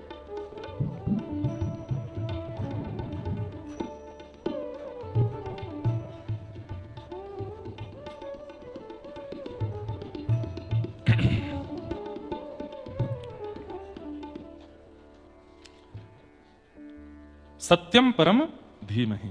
ऐसे परम सत्य परमात्मा को हम बारंबार प्रणाम करते हैं, उनका ध्यान करते हैं। धीमहि शब्द का अर्थ ध्यान करना होता है। इसलिए मैं बार बार प्रकाश डाल रहा हूं इस बात पर कि कीर्तन वृंदावन में कर लेना, नाम जब वृंदावन में उछल उछल के खूब कीर्तन कर लीजिए, भजन कर लीजिए, ध्यान यहां करो, यहां ध्यान कीजिए। कथा हो जाने के बाद अगर ये हॉल भी बढ़िया लगे तो यहीं पीछे बैठ के थोड़ी देर ध्यान कर लो। और एक और बात, अगर आप वहां ध्यान करते हैं और ध्यान में कुछ ऐसा आता है जो नहीं आना चाहिए, तो वहां ध्यान रोक देना चाहिए। पर यहां ध्यान में अगर कुछ ऐसा आ रहा है जो नहीं आना चाहिए, थोड़ी देर आंख खोलो, जलपान करो, फिर से ध्यान करो, क्योंकि ये भूमि ध्यान की है, यहां ध्यान कर पाओगे। और एक बहुत बड़ी बात बता दूं, हो सकता है कि आप अपने इष्ट का दर्शन भी कर लो। हमारे यहां जो दर्शन में सालों लग जाएंगे, वो यहां दिन में भी हो सकता है, एक दिन में, एक घंटे में भी हो सकता है, क्योंकि ये ध्यान की भूमि है। इसलिए खूब ध्यान करो। सत्यम परम धीमहि। ऐसे परम सत्य परमात्मा का मैं ध्यान करता हूं कि धर्म प्रोजत कई तवोत्र परमो निर्मत्सराणाम सताम। हमको पता है ऐसी जगह कथा होती है ना, बहुत आनंद आता है, स्वतंत्र होकर बोलने का मन होता है, और स्वतंत्र होकर के भी एक एक विषय पर खूब प्रकाश डाल करके धीमे धीमे, कोई ऐसा नहीं जो मन में आ जाए। और ये तो मैंने स्वरूप रखा ही है कि मैं सोच के नहीं आता, व्यासपीठ पे आके जो मन में आता है वो बोलने लगते हैं, और समर्पित भाव से कि हे भागवत जी आप बुलवाओ, आप उत्तर दिलवाओ, जो दिलवाओगे वो उचित होगा। तो सोच तो रहा था विष्णु सहस्रनाम पर कुछ कहेंगे, या फिर नारायण कवच पर कुछ कहें, या कुछ कहें, पर सुबह आया मन में कि स्वच्छंद तुम तो जो मन में आए कहते रहो, भागवत जी के भीतर ही रमण करते रहो, ये आंगन तुम्हारा है भागवत जी का, यहीं खेलो। कभी बैट हाथ पड़ जाए तो बॉल से खेलो, कभी बड़ी बॉल आ जाए तो फुटबॉल खेल लो, कैरम बोर्ड आ जाए तो स्ट्राइक मार दो, खूब बढ़िया सब करना है। तो भागवत जी में ही घूमते रहेंगे हम अगले 7 दिन तक। विशेष कुछ मन में आ गया तो वो शुरू कर देंगे, ऐसा कुछ नियमित नहीं रखेंगे कि यही बोलना है। धर्म प्रोजित कई तवोत्र परमो निर्मत सराणाम सताम वैद्यम वास्तव मत्र वस्तु शिवदम तापत्रयोन्मूलनम श्रीमद् भागवते महामुनि कृते किंबा परैरीश्वरः सद्यो हृदय वरुध्यते त्रिकृतिभिः शुश्रूषुभिस्तत्क्षणात्। श्रीमद् भागवत का विषय क्या है? हमारे चित्त में परम धर्म का उद्दीपन होना। एक बात सुनिएगा, धर्म और परम धर्म की मैंने बहुत व्याख्याएं की हैं कथाओं में। धर्म किसे कहते हैं? जहां देह प्रधान क्रिया हो वो धर्म, और जहां आत्म प्रधान क्रिया हो वो परम धर्म। आप परिक्रमा लगा रहे हो कैसे? पैरों से, वो धर्म है। आप दंडवत कर रहे हो शरीर से, वो धर्म है। लेकिन आप नेत्र बंद करके वही सब क्रिया चित्त में कर रहे हो, ये परम धर्म है। और सबसे बड़ी बात, कथा सुन रहे हो, यहां पर देह की कोई क्रिया नहीं है, केवल आप बैठ करके श्रवण करके आत्मा का पोषण कर रहे हो। ये सबसे बड़ा परम धर्म है, कथा सुनना। लेकिन परम धर्म का अगर एक और पर्यायवाची कहा जाए तो उसको कहेंगे वैष्णव। वैष्णव जो होते हैं, मतलब भगवत प्राप्ति करने की इच्छा जिनकी हो या भगवत प्राप्त जो हो चुके हैं, उनको वैष्णव कहते हैं। उन वैष्णवों के कुछ लक्षण हैं, उन लक्षणों से युक्त वैष्णवों को ही परम धर्म कहते हैं। कौन कौन से लक्षण हैं, ध्यान पूर्वक सुनिएगा। परम वैष्णवों के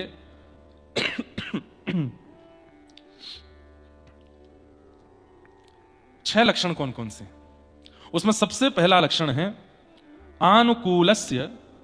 आनुकूलस्य संकल्प। भगवान के अनुकूल संकल्प लेना, व्रत लेना, अपने अनुकूल नहीं।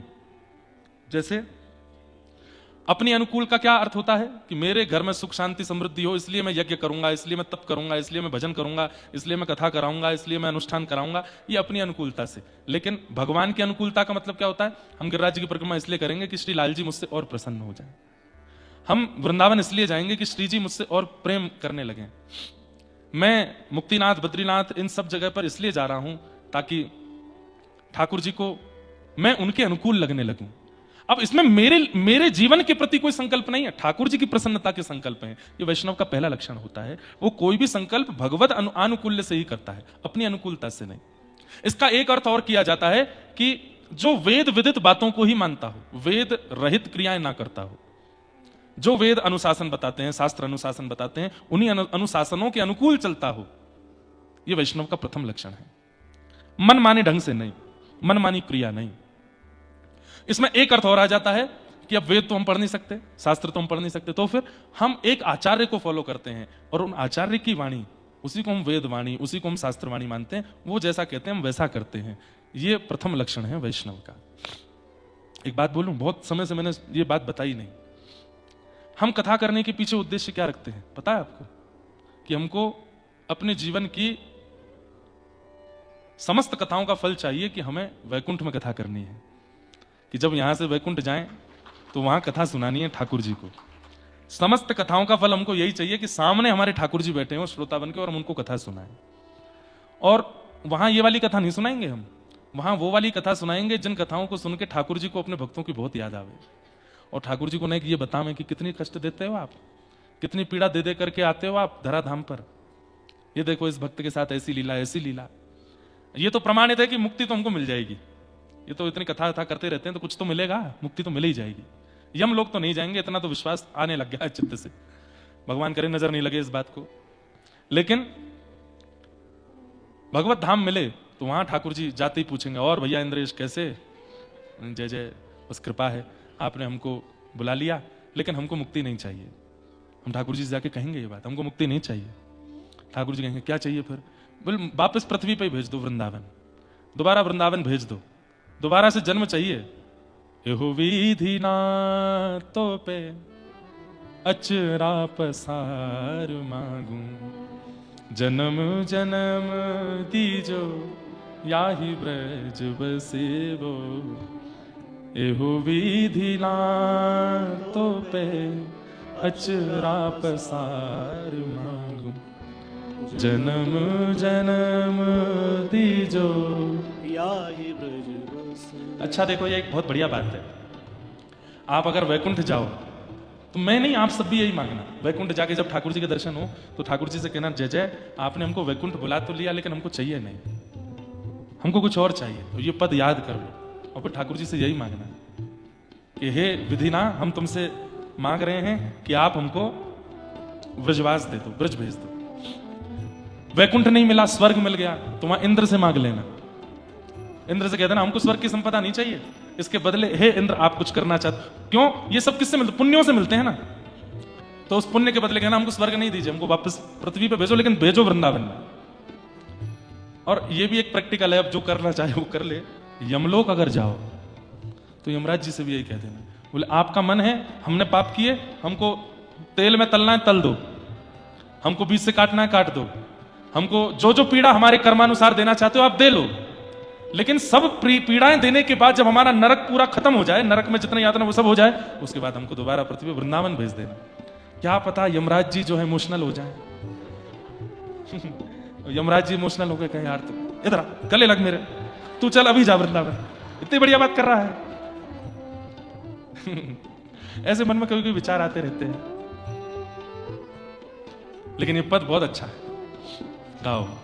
एहो विधि ना तो पे अचरा पसार मांगू, जन्म जन्म दीजो याहि ब्रज वसेवो।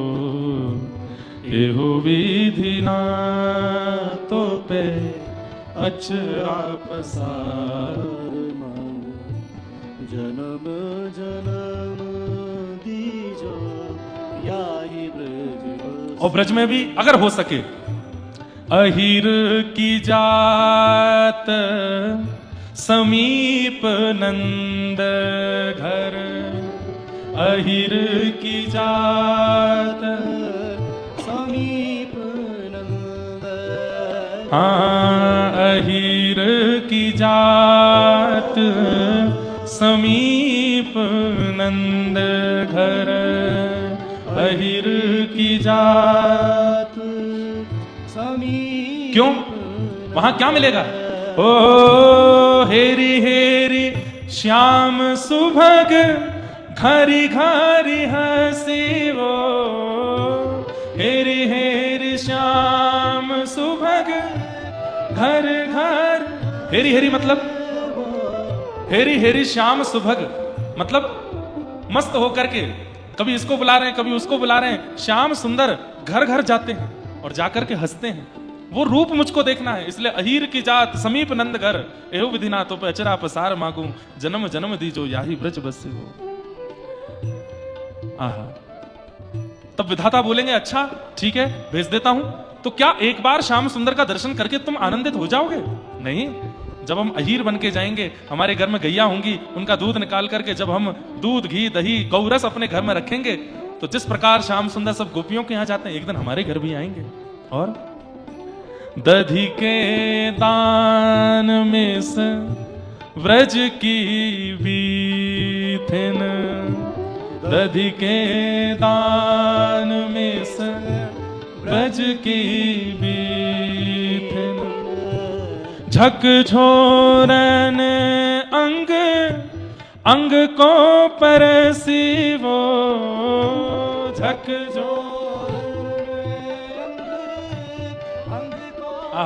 कितनी अच्छी बात।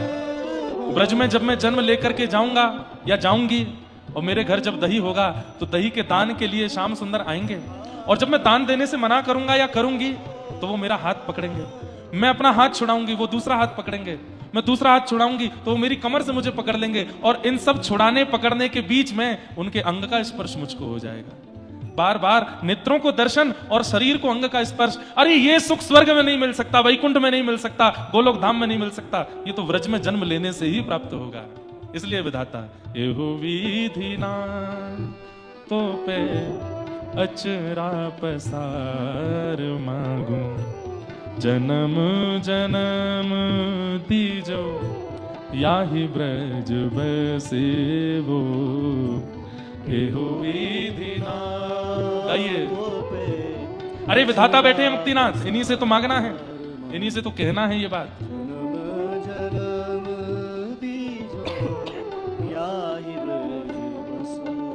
ओ चीत स्वामी गिरधरन श्री विठ्ठल, चीत स्वामी गिरधरन श्री हे शरद रेन रस रास को बिलसिवो। शरद रेन रस रास को बिलसिवो। शरद रेन। अरे जब ब्रज में जन्म लूंगा, जब शरद पूर्णिमा आएगी, तब रात्रि में रास का दर्शन होगा नाथ। शरद रेन रस रास को बिलसिवो। शरद रेन रस रास को बिलसिवो। एहो विधि ना तो पे अचरा पसार मांगू जन्म जन्म दीजो याहि ब्रज बसे वो एहु विधि तो अचरा पसार मांगू जन्म जन्म दीजो याहि ब्रज ठाकुर नंद किशोर हमारे ठाकुर नंद किशोर हमारे ठाकुर नंद किशोर हमारे ठाकुर नंद किशोर हमारे और ठकुरानी राधासी ठकुरानी राधासी हरि हम कब होंगे ब्रजवासी हम कब होंगे ब्रजवासी हरि हम कब होंगे ब्रजवासी हरि हम कब होंगे ब्रजवासी और ओ कब मिले हैं वह सखी सहेली कब मिले हैं वह सखी सहेली ओ कब मिले हैं वह सखी सहेली कब मिले हैं वह सखी सहेली कौन हरिवंशी हरिदासी हो हरिवंशी हरिदास हरि हम कब होंगे ब्रजवासी हम कब होंगे ब्रजवासी हरि हम कब होंगे ब्रजवासी हम कब होंगे ब्रजवासी हरि हम कब होंगे ब्रजवासी हरि हम कब होंगे और ब्रजवासी ओ वंशी वट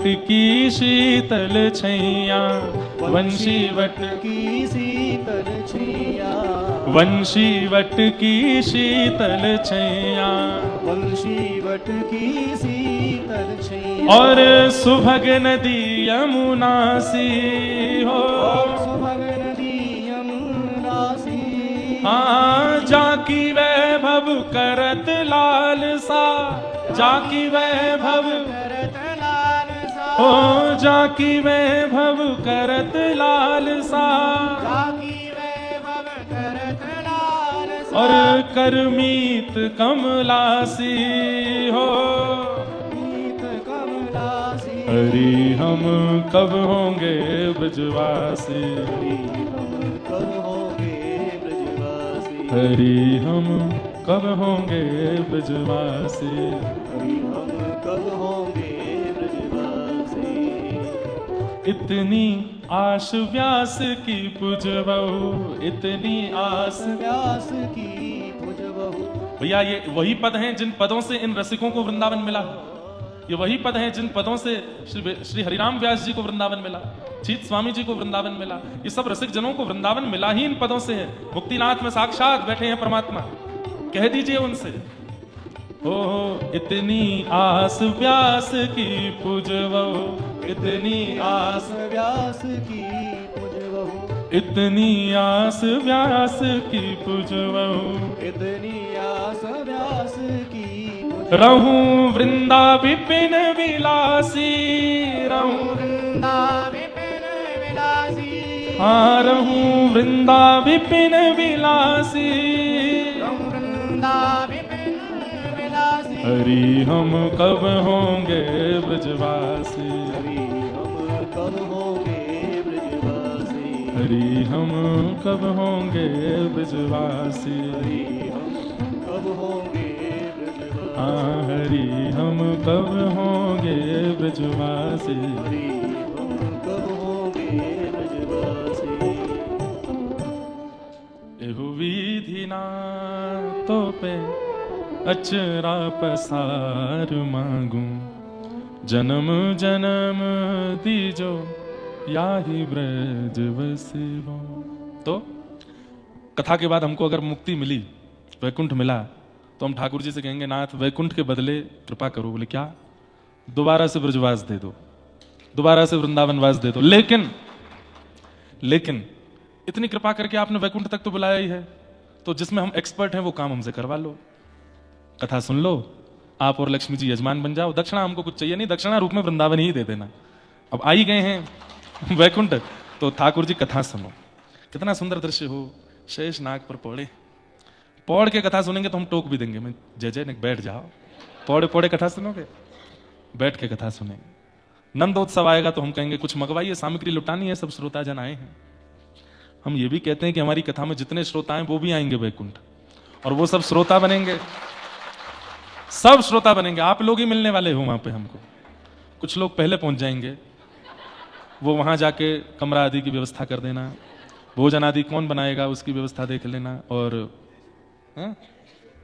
ये क्या यूं कह रहे हैं, यहीं से भेज दें क्या? वहां हॉल वॉल है कि नहीं? वैकुंठ में तो बड़े बड़े सभागृह होंगे।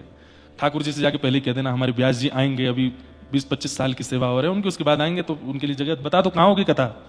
ठाकुर जी कौन आ रहा हो भैया, अभी से कथा की जगह ढूंढी जा रही है। और फिर एक साथ हम हमारी कथा के यजमान से प्रार्थना यही करेंगे, हरि हम कब होंगे ब्रजवास, एहो विधि नातो पे अचरा पसार मांगू, जन्म जन्म तीजो याही ब्रज बसिबो, ये ब्रज हमको मिले। तो आनुकूल्य संकल्प वैष्णव का पहला लक्षण, अपनी अनुकूलता से नहीं। हाँ, ठाकुर जी जब तक नहीं मिले तब तक ठाकुर जी के अनुकूल संकल्प धारण करो, और जब ठाकुर जी मिल जाएं तब ऐसा संकल्प जो अभी हमने सुना, वृंदावन की प्राप्ति का संकल्प ठाकुर जी से बोल दो। लेकिन जब तक ठाकुर जी ना मिले तब तक अपनी अनुकूलता से संकल्प नहीं, ठाकुर जी को प्रिय लगने वाले संकल्प। और ठाकुर जी को प्रिय लगने वाले संकल्प मतलब वेद निर्मित संकल्प। वेद निर्मित संकल्प मतलब हमारे आचार्य और गुरुजनों के द्वारा बनाए गए जो नियम हैं उनका पालन हम करें, स्वतंत्र नहीं। वैष्णव का पहला लक्षण। वैष्णव का दूसरा लक्षण है प्रतिकूलता का त्याग। जो सीधी बात है तो हमारी कथा में बैठते हैं, तजो मन हरि विमुखन को संग। जो हरि से विमुख करने या कराने वाले हैं उनका संग त्याग कर दो। जो हरि विमुख हैं उनसे दूर रहना है, हरि विमुखों के समीप नहीं रहना है। तजोरे मन हरि विमुखन को संग, यह दूसरा नियम होता है वैष्णव का। चाहे वो कितना भी अंतरंग और सामीप्यवर्ती क्यों ना हो, उसका त्याग कर दो। जो हरि विमुख करने वाला है, जो कथा के बीच में विक्षेप देने वाला है, उसका त्याग कर दो। तजोरे मन हरि विमुखन को संग। तो वैष्णव का पहला लक्षण आनुकूल्य संकल्प, भगवान के अनुकूल संकल्प। दूसरा प्रतिकूलता का त्याग। तीसरा भगवान रक्षा करेंगे ये विश्वास। हर स्थिति में ये विश्वास प्रगाढ़ मन में है कि भगवान मेरी रक्षा करेंगे। और एक और बात, भगवान मेरी रक्षा कर रहे हैं, ये प्रत्यक्ष अनुभूति होनी चाहिए कि नहीं, अभी भी मेरी रक्षा ठाकुर जी ही कर रहे हैं। मैं निर्विघ्न रूप से मुक्तिनाथ आ गया, ये मेरी गाड़ी का बल नहीं था, मेरी फ्लाइट की टाइमिंग अच्छी थी, या मेरा हेलीकॉप्टर समय से उतर गया, उड़ गया ना, ठाकुर जी ने मेरी रक्षा की। ये सब संयोग उनकी कृपा। ये तो बहुत सामान्य सी बात कही, पर जीवन की हर परिस्थिति में यही विचार कि ठाकुर जी मेरी रक्षा कर रहे हैं, ये भाव रहे। और समर्पण, कैसा समर्पण? जैसे मान लीजिए कि पंडित जी को हमने अपनी शॉल उतार के दे दी। अब शॉल जो है ये कौन है? मैं और आप। मैं कौन हूं? गुरु। और पंडित जी कौन है? परमात्मा। एक भाव समझिएगा, मैं गुरु, पंडित जी परमात्मा, और ये शॉल कौन? हम सब जीवात्मा। तो गुरु ने क्या किया? हमारा हाथ पकड़ करके परमात्मा के हाथ में दे दिया। अब शॉल के प्रति वो क्या करना चाहते हैं वो उनके ऊपर निर्भर करता है। वो उससे अपने तन को ढकें, वो उसको अपने सिर पे बांध लें, वो उसको बिछा के लेट जाएं, वो उसको ओढ़ के सो जाएं, वो उनकी इच्छा पर निर्भर करता है। वो उसको गोमती में डालें, वो उसको कीचड़ में डालें, वो उसको पत्थर पे सुखावें, वो उसको धूप में सेकने डाल दें, गरम गरम प्रेस लगा करके महाराज स्त्री करें, उनकी इच्छा। और कभी अति प्रिय लगने पर वो किसी और को भी दे दें, तो मैं रोऊं ना कि नाथ ये क्या कर रहे हो, ये समर्पण। वो जैसे चाहे, हमारी कोई इच्छा नहीं है उसमें। ये वैष्णव का चौथा लक्षण है। प्रथम लक्षण आनुकूल्य संकल्प, द्वितीय लक्षण प्रतिकूलता का त्याग, तृतीय लक्षण भगवान रक्षा करेंगे सदा ये विश्वास, चौथा लक्षण समर्पण वस्त्र के समान। और अब यहां समर्पण दो बताए गए हैं। पहला समर्पण बताया गया पत्नी के समान, जैसे पत्नी पति के प्रति होती है। पत्नी का समर्पण कैसा होता है? विवाह से पहले गोत्र अलग, विवाह से पहले पिता अलग, मां अलग, परिवार अलग, लेकिन विवाह के बाद गोत्र भी पति का। विवाह के बाद उसके पिता ही मेरे पिता, उसकी माता ही मेरी माँ, उसकी भाई ही मेरे जेठ, उसकी बहन मेरी ननद, उसका घर मेरा घर, सब कुछ उसका मेरा। तो पहला समर्पण बताया पत्नी के समान, और फिर दूसरा समर्पण बताया कपड़े के समान, जैसे कपड़ा हम जैसे चाहे उसको प्रयोग में लें। तो कितने लक्षण हो गए वैष्णव के? 5 हो गए। प्रथम आनुकूल्य संकल्प, दूसरा प्रतिकूलता का त्याग, तीसरा भगवान रक्षा करेंगे ये विश्वास, चौथा पत्नी के समान समर्पण, और पांचवा वस्त्र के समान समर्पण। और छठवां लक्षण दीनता, दैन्य। ये वैष्णव के 6 लक्षण हैं। छठवां लक्षण है दीनता, दैन्य। दीनता यदि वैष्णव में परिलक्षित नहीं होती है तो वो वैष्णव अभी बना नहीं है, इस बात का ये प्रमाण है। अति दीन, मैं कुछ भी नहीं हूं, ये हृदय का त्याग कर दे भाव, और पूर्ण रूपेण ठाकुर जी के सन्मुख नतमस्तक हो जाए, ये दीनता, ये दैन्य। ये 6 लक्षण हैं वैष्णवों के, जो प्रत्येक वैष्णव को धारण करने चाहिए। और इन 6 लक्षणों को धारण करने वाला व्यक्ति वो परम धार्मिक कहलाता है, जो भागवत का विषय है। धर्म प्रवोचित कई तवोत्र परम, परम धर्म। इन 6 लक्षणों से जो युक्त है उसको परम धार्मिक कहते हैं, भागवत का विषय। अगर ये 6 लक्षण नहीं आ पा रहे हैं तो धीमे धीमे कथाओं का अनुसंधान करने लग जाओ, मनन करने लग जाओ, श्रवण करने लग जाओ। इन 6 लक्षणों को परिपक्व करके चित्त में धारण कराना ये भागवत का क्रम है, भागवत का नियम है। विषय अब आती है दूसरी बात, अधिकारी। निर्मत्सराणाम सताम, मात्सर्य दोष से बचो, मात्सर्य दोष का त्याग करो। मात्सर्य दोष मैंने कथाओं में बताया किसको कहते हैं? ईर्ष्या। ईर्ष्या मात्सर्य दोष है, इसका त्याग करो। लेकिन बंधुओं, ईर्ष्या जाती नहीं है चित्त से, बहुत आसानी से नहीं जाती। ईर्ष्या को नष्ट करने के एक तरीका तो मेरे को पता है, क्या? कि अपनी ईर्ष्या का बखान अपने गुरुदेव के सामने जाके कर दो। हे गुरुदेव, ईर्ष्या एक बहुत सीक्रेट होता है व्यक्ति का, वो किससे ईर्ष्या करता है किसी को नहीं बताता।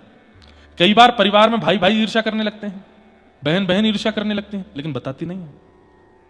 ईर्ष्या का बखान नहीं किया जाता। पर उस ईर्ष्या को अगर नष्ट करना चाहते हो तो सदगुरु के सन्मुख जाकर के या किसी हरिजन के सन्मुख जाकर के ईर्ष्या का स्वीकारीकरण कर लो। कैसे? कि हम उससे ईर्ष्या करते हैं, वो अच्छा लगता है। और बिल्कुल वास्तविक रूप में ईर्ष्या उसी से होती है जो आपसे श्रेष्ठ है, या आपसे श्रेष्ठ नहीं है पर आपको लगता है कि आपसे श्रेष्ठ है, उससे ईर्ष्या होती है।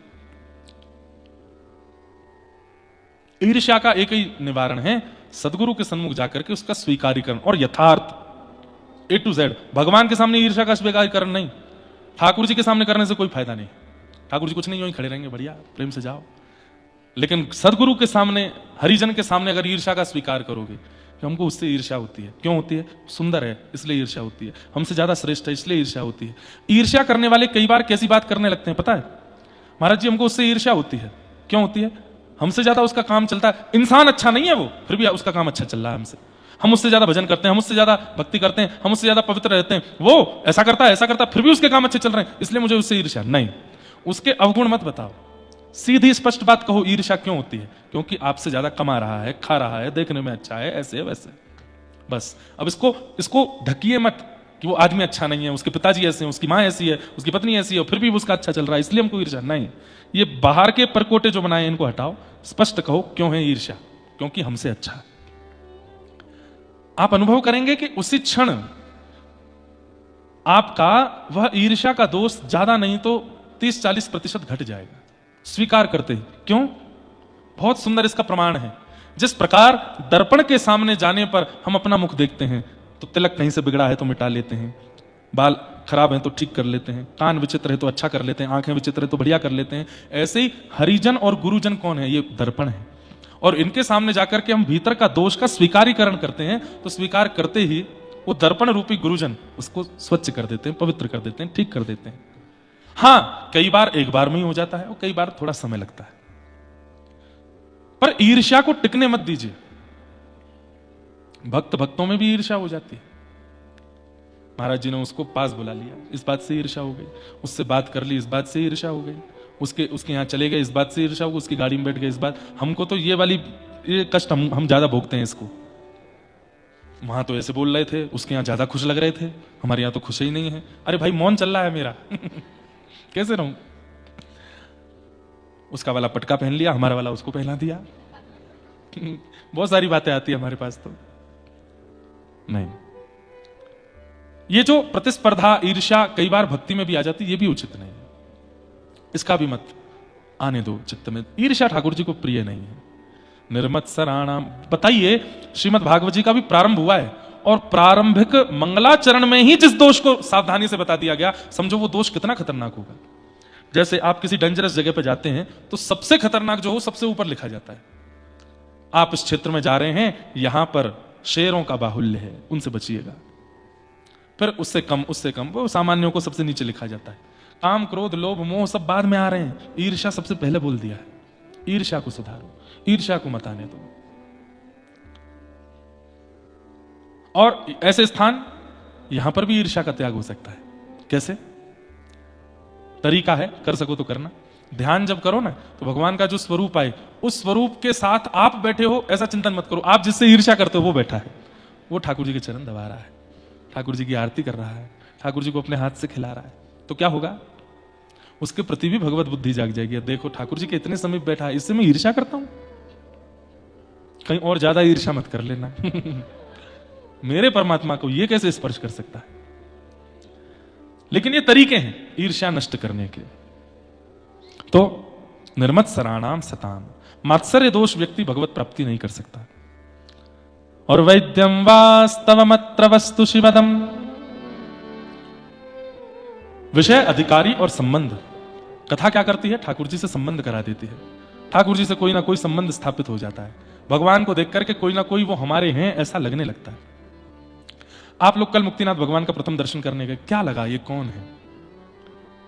परमात्मा है, ये पहली दृष्टि आती है। भगवान है, ये पहली दृष्टि आती है। पर दूसरी दृष्टि में वो कौन दिखते हैं? ये हमारे कौन है? वो जो भी आवे उसको संभाल के रखिए। अभी कल नहीं आई थी तो आज जाकर के फिर से दर्शन करो। प्रथम वही लगेगा, ये परमात्मा है, मुक्तिनाथ है। दूसरा, ये हमारे कौन है? पूछिए उनसे, आप हमारे कौन हो? हमारे क्या लगते हो आप? कोई ना कोई उत्तर तो मिलेगा। एक जगह कहीं कथा थी तो मैंने वहां कहा कि संकेत रूप में भगवान उत्तर देते हैं।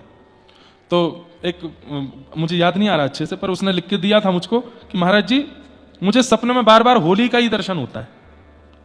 मैं क्या मानूं? भगवान मुझसे क्या मानते हैं? कौन सा संबंध मानते हैं? अब प्रकट रूप में तो यह है, भगवान होली किसके साथ खेलते हैं? अपने प्रियों के साथ खेलते हैं। तो भगवान तुमको अपना प्रिय मानते हैं। लेकिन मैंने विनोद में बोल दिया, मैंने कि होली मतलब होलिका मतलब भुआ। मैंने कहा होली का दहन हुआ था होली से एक दिन पहले, ठाकुर जी तुमको कहीं भुआ तो नहीं मानते? तो वो बोली, महाराज जी भुआ सुन के तो अच्छा लगा, पर होलिका सुन के अच्छा नहीं लगा। क्यों? होलिका को तो जला दिया गया था, कहीं ठाकुर जी मुझे जला तो नहीं देंगे? तो संकेत देते हैं ठाकुर जी। जैसे आज आपने अगर मुक्तिनाथ भगवान से 108 बार यही पूछा, आप मेरे कौन हो? आप मेरे कौन हो? आप मेरे कौन हो? परमात्मा तो आप हो, लेकिन मेरे कौन हो? तो किसी ना किसी संकेत में उत्तर मिलेगा, स्वप्न में ही मिलेगा, और यहां जल्दी मिलेगा।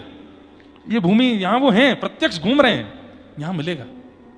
और स्वप्न में नहीं मिला तो वार्ता में, कथा सुनते सुनते उत्तर मिल जाएगा। कोई ऐसा पद गा दिया जाएगा, उस पद में संबंध की ही बात हो रही होगी और आपका उत्तर मिल जाएगा। तो वैद्यम वास्तवमत्र वस्तु शिवदम, ठाकुर जी कौन है ये पता चल जाता है। जैसे मैं अपने एक अनुभव बताऊं, सोमनाथ में मैंने अपने जीवन की पहली राम कथा की थी। और वहां जब मैं पहली बार राम कथा करने के लिए गया तो सोमनाथ भगवान को प्रणाम करने गया, तो जैसे ही मैंने प्रणाम किया, पता नहीं कहां से कोई पंडित जी थे, अब वहां ध्याये नित्यम महेशम रचित गिरनिभम ऐसा श्लोक कुछ बोलना चाहिए था, या फिर शंकर जी का और कोई मंत्र बोलना चाहिए था। मैंने जैसे ही प्रणाम करके कहा, महादेव मैं आज पहली बार राम कथा करने जा रहा हूं, प्रथम ज्योतिर्लिंग से प्रारंभ कर रहा हूं, आप मेरे कौन हैं? इतने में कोई पता नहीं कहां से बोल पड़ा, गुरु ब्रह्मा गुरु विष्णु गुरुदेवो महेश्वरा। और उसी समय यह स्थापित हुआ कि सोमनाथ भगवान, समस्त महाभारत के महादेवों में सोमनाथ जो हैं वो राम कथा के गुरु जी हैं हमारे। जब कभी भी हम राम कथा करते हैं, साल में एक ही बार करते हैं, तो सोमनाथ भगवान को याद करते हैं, वो हमारे गुरु हैं। उन्होंने हमको उस भाव से प्रवेश कराया, गुरु हैं। तो ऐसे सांकेतिक रूप में, और संकेत समझने के लिए तत्पर तटस्थ होना बहुत जरूरी है, सावधान। इसलिए चलते फिरते मैं आपको बताऊं, कथा करते करते ऐसा बन गया है स्वरूप स्वभाव कि कान और आंख सब जगह ढूंढते सतर्क रहते हैं, कहां से किसने क्या बोला, किसने किस दृष्टि से देखा, किसने क्या कहा। इतनी भीड़ में हम रहते हैं, जब भारत में कथा होती है वहां पर भी भीड़ में किसी विशेष की कोई बात कही गई, इतनी भीड़ में सुनाई दे जाती है। तटस्थ रहना पड़ता है। ठाकुर जी किस रूप में क्या संकेत कर रहे हैं ये तभी पता चलता है। तो तत्पर रहो, तटस्थ रहो, संकेत कभी भी मिल सकता है, तत्क्षण भी मिल सकता है। तो वैद्यम वास्तवमत्र वस्तु शिवदम, ठाकुर जी संबंध बनाते हैं। तापत्रयोन्मूलनम। 3 प्रकार के तापों का ठाकुर जी उन्मूलन करते हैं। ताप तो जीवन में आता है, पर उससे मिलने वाला कष्ट उसका अनुभव नहीं होता। श्रीमद्भागवते महामुनि कृते किंबा परैरीश्वर सद्यो हृदयवरुध्यते त्रिकृतिभिः शुश्रूषुभिस्तत्क्षणात्।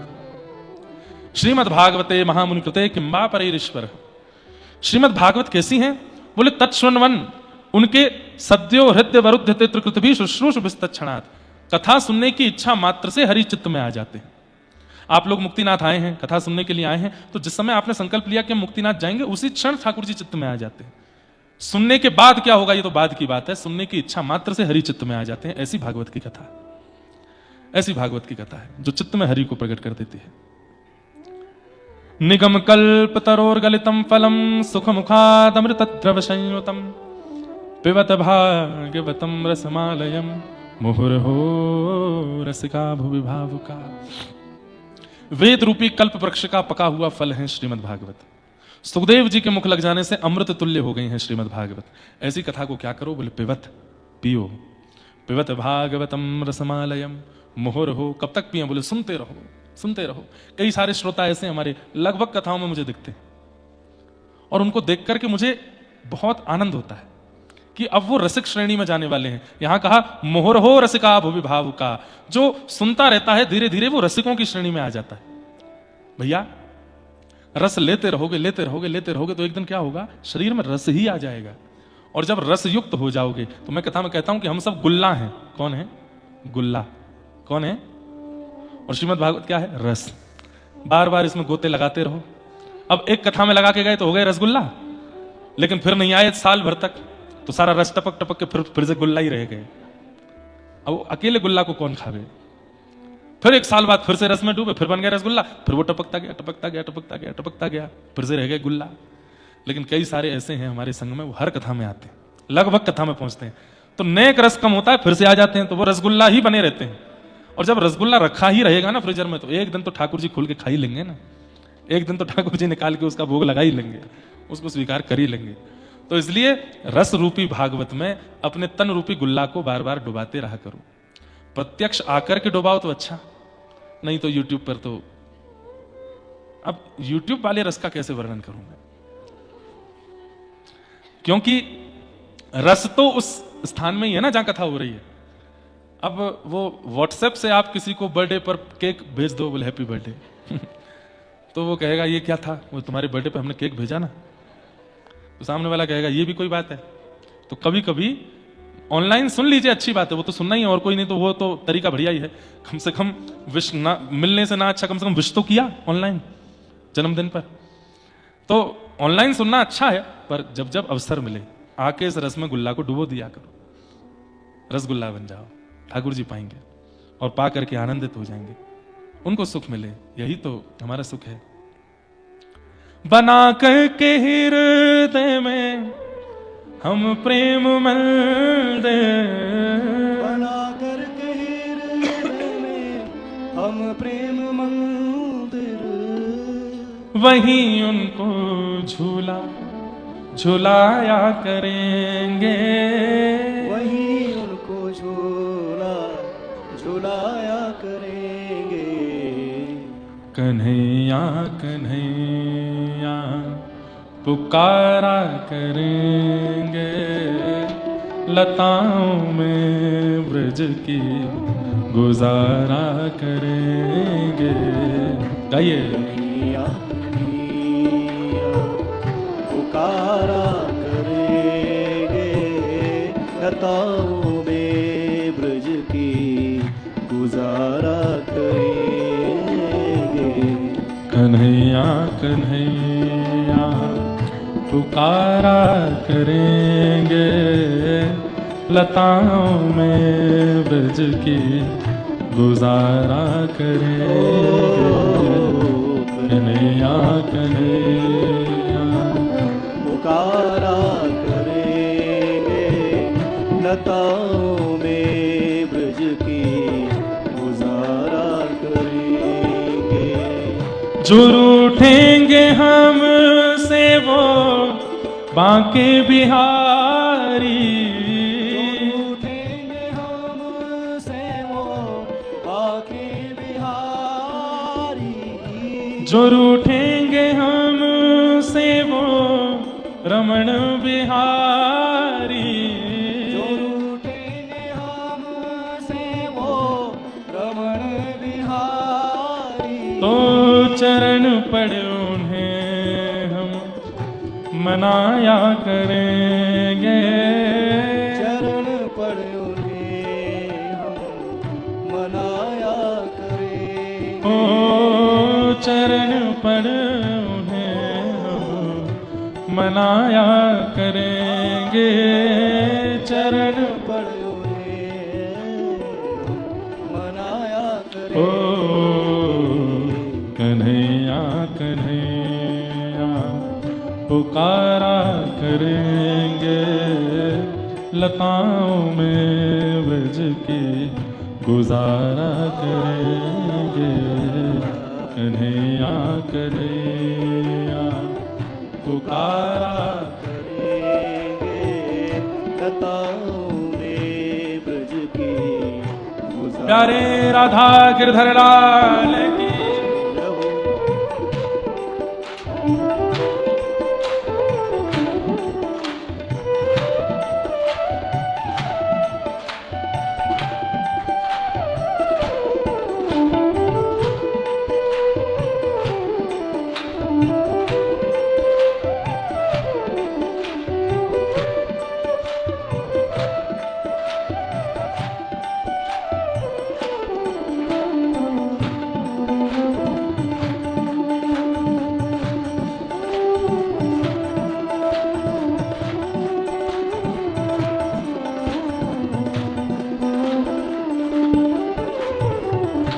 उन्होंने नचाए हैं ब्रह्मांड सारे, उन्होंने नचाए हैं ब्रह्मांड सारे। उन्होंने नचाए हैं ब्रह्मांड सारे, उन्होंने नचाए हैं ब्रह्मांड पर सारे। ओ मगर अब उन्हें हम नचाया करेंगे, मगर अब उन्हें हम नचाया करेंगे। ओ मगर अब उन्हें हम नचाया करेंगे, नचाया ओ कन्हैया कन्हैया पुकारा करेंगे, लताओं में ब्रज की गुजारा करेंगे, कन्हैया कन्हैया पुकारा करेंगे। लताओं में ब्रज की गुजारा करेंगे। राधे राधे गोविंद गोविंद राधे, गोविंद गोविंद राधे। श्री राधे राधे गोविंद गोविंद राधे, राधे राधे गोविंद गोविंद राधे। हरि गोविंद राधे गोपाल राधे, राधे गोपाल राधे। हरि गोविंद राधे गोपाल राधे, राधे गोपाल राधे। हरि गोविंद राधे गोपाल राधे, राधे गोपाल राधे। हरि गोविंद राधे गोपाल राधे, राधे गोपाल राधे। हे भजो राधे राधे गोविंद गोविंद राधे, हे भजो राधे राधे गोविंद गोविंद राधे, हरि गोविंद राधे गोपाल राधे, हरि गोविंद राधे गोपाल राधे, हरि गोविंद राधे गोपाल राधे, गोविंद राधे गोपाल राधे,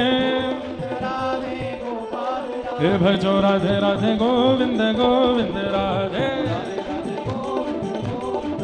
भजो राधे राधे गोविंद गोविंद राधे, भजो राधे राधे गोविंद गोविंद राधे, हाँ भजो राधे राधे गोविंद गोविंद राधे। जय जय श्री राधे, जय जय श्री राधे, जय जय श्री राधे।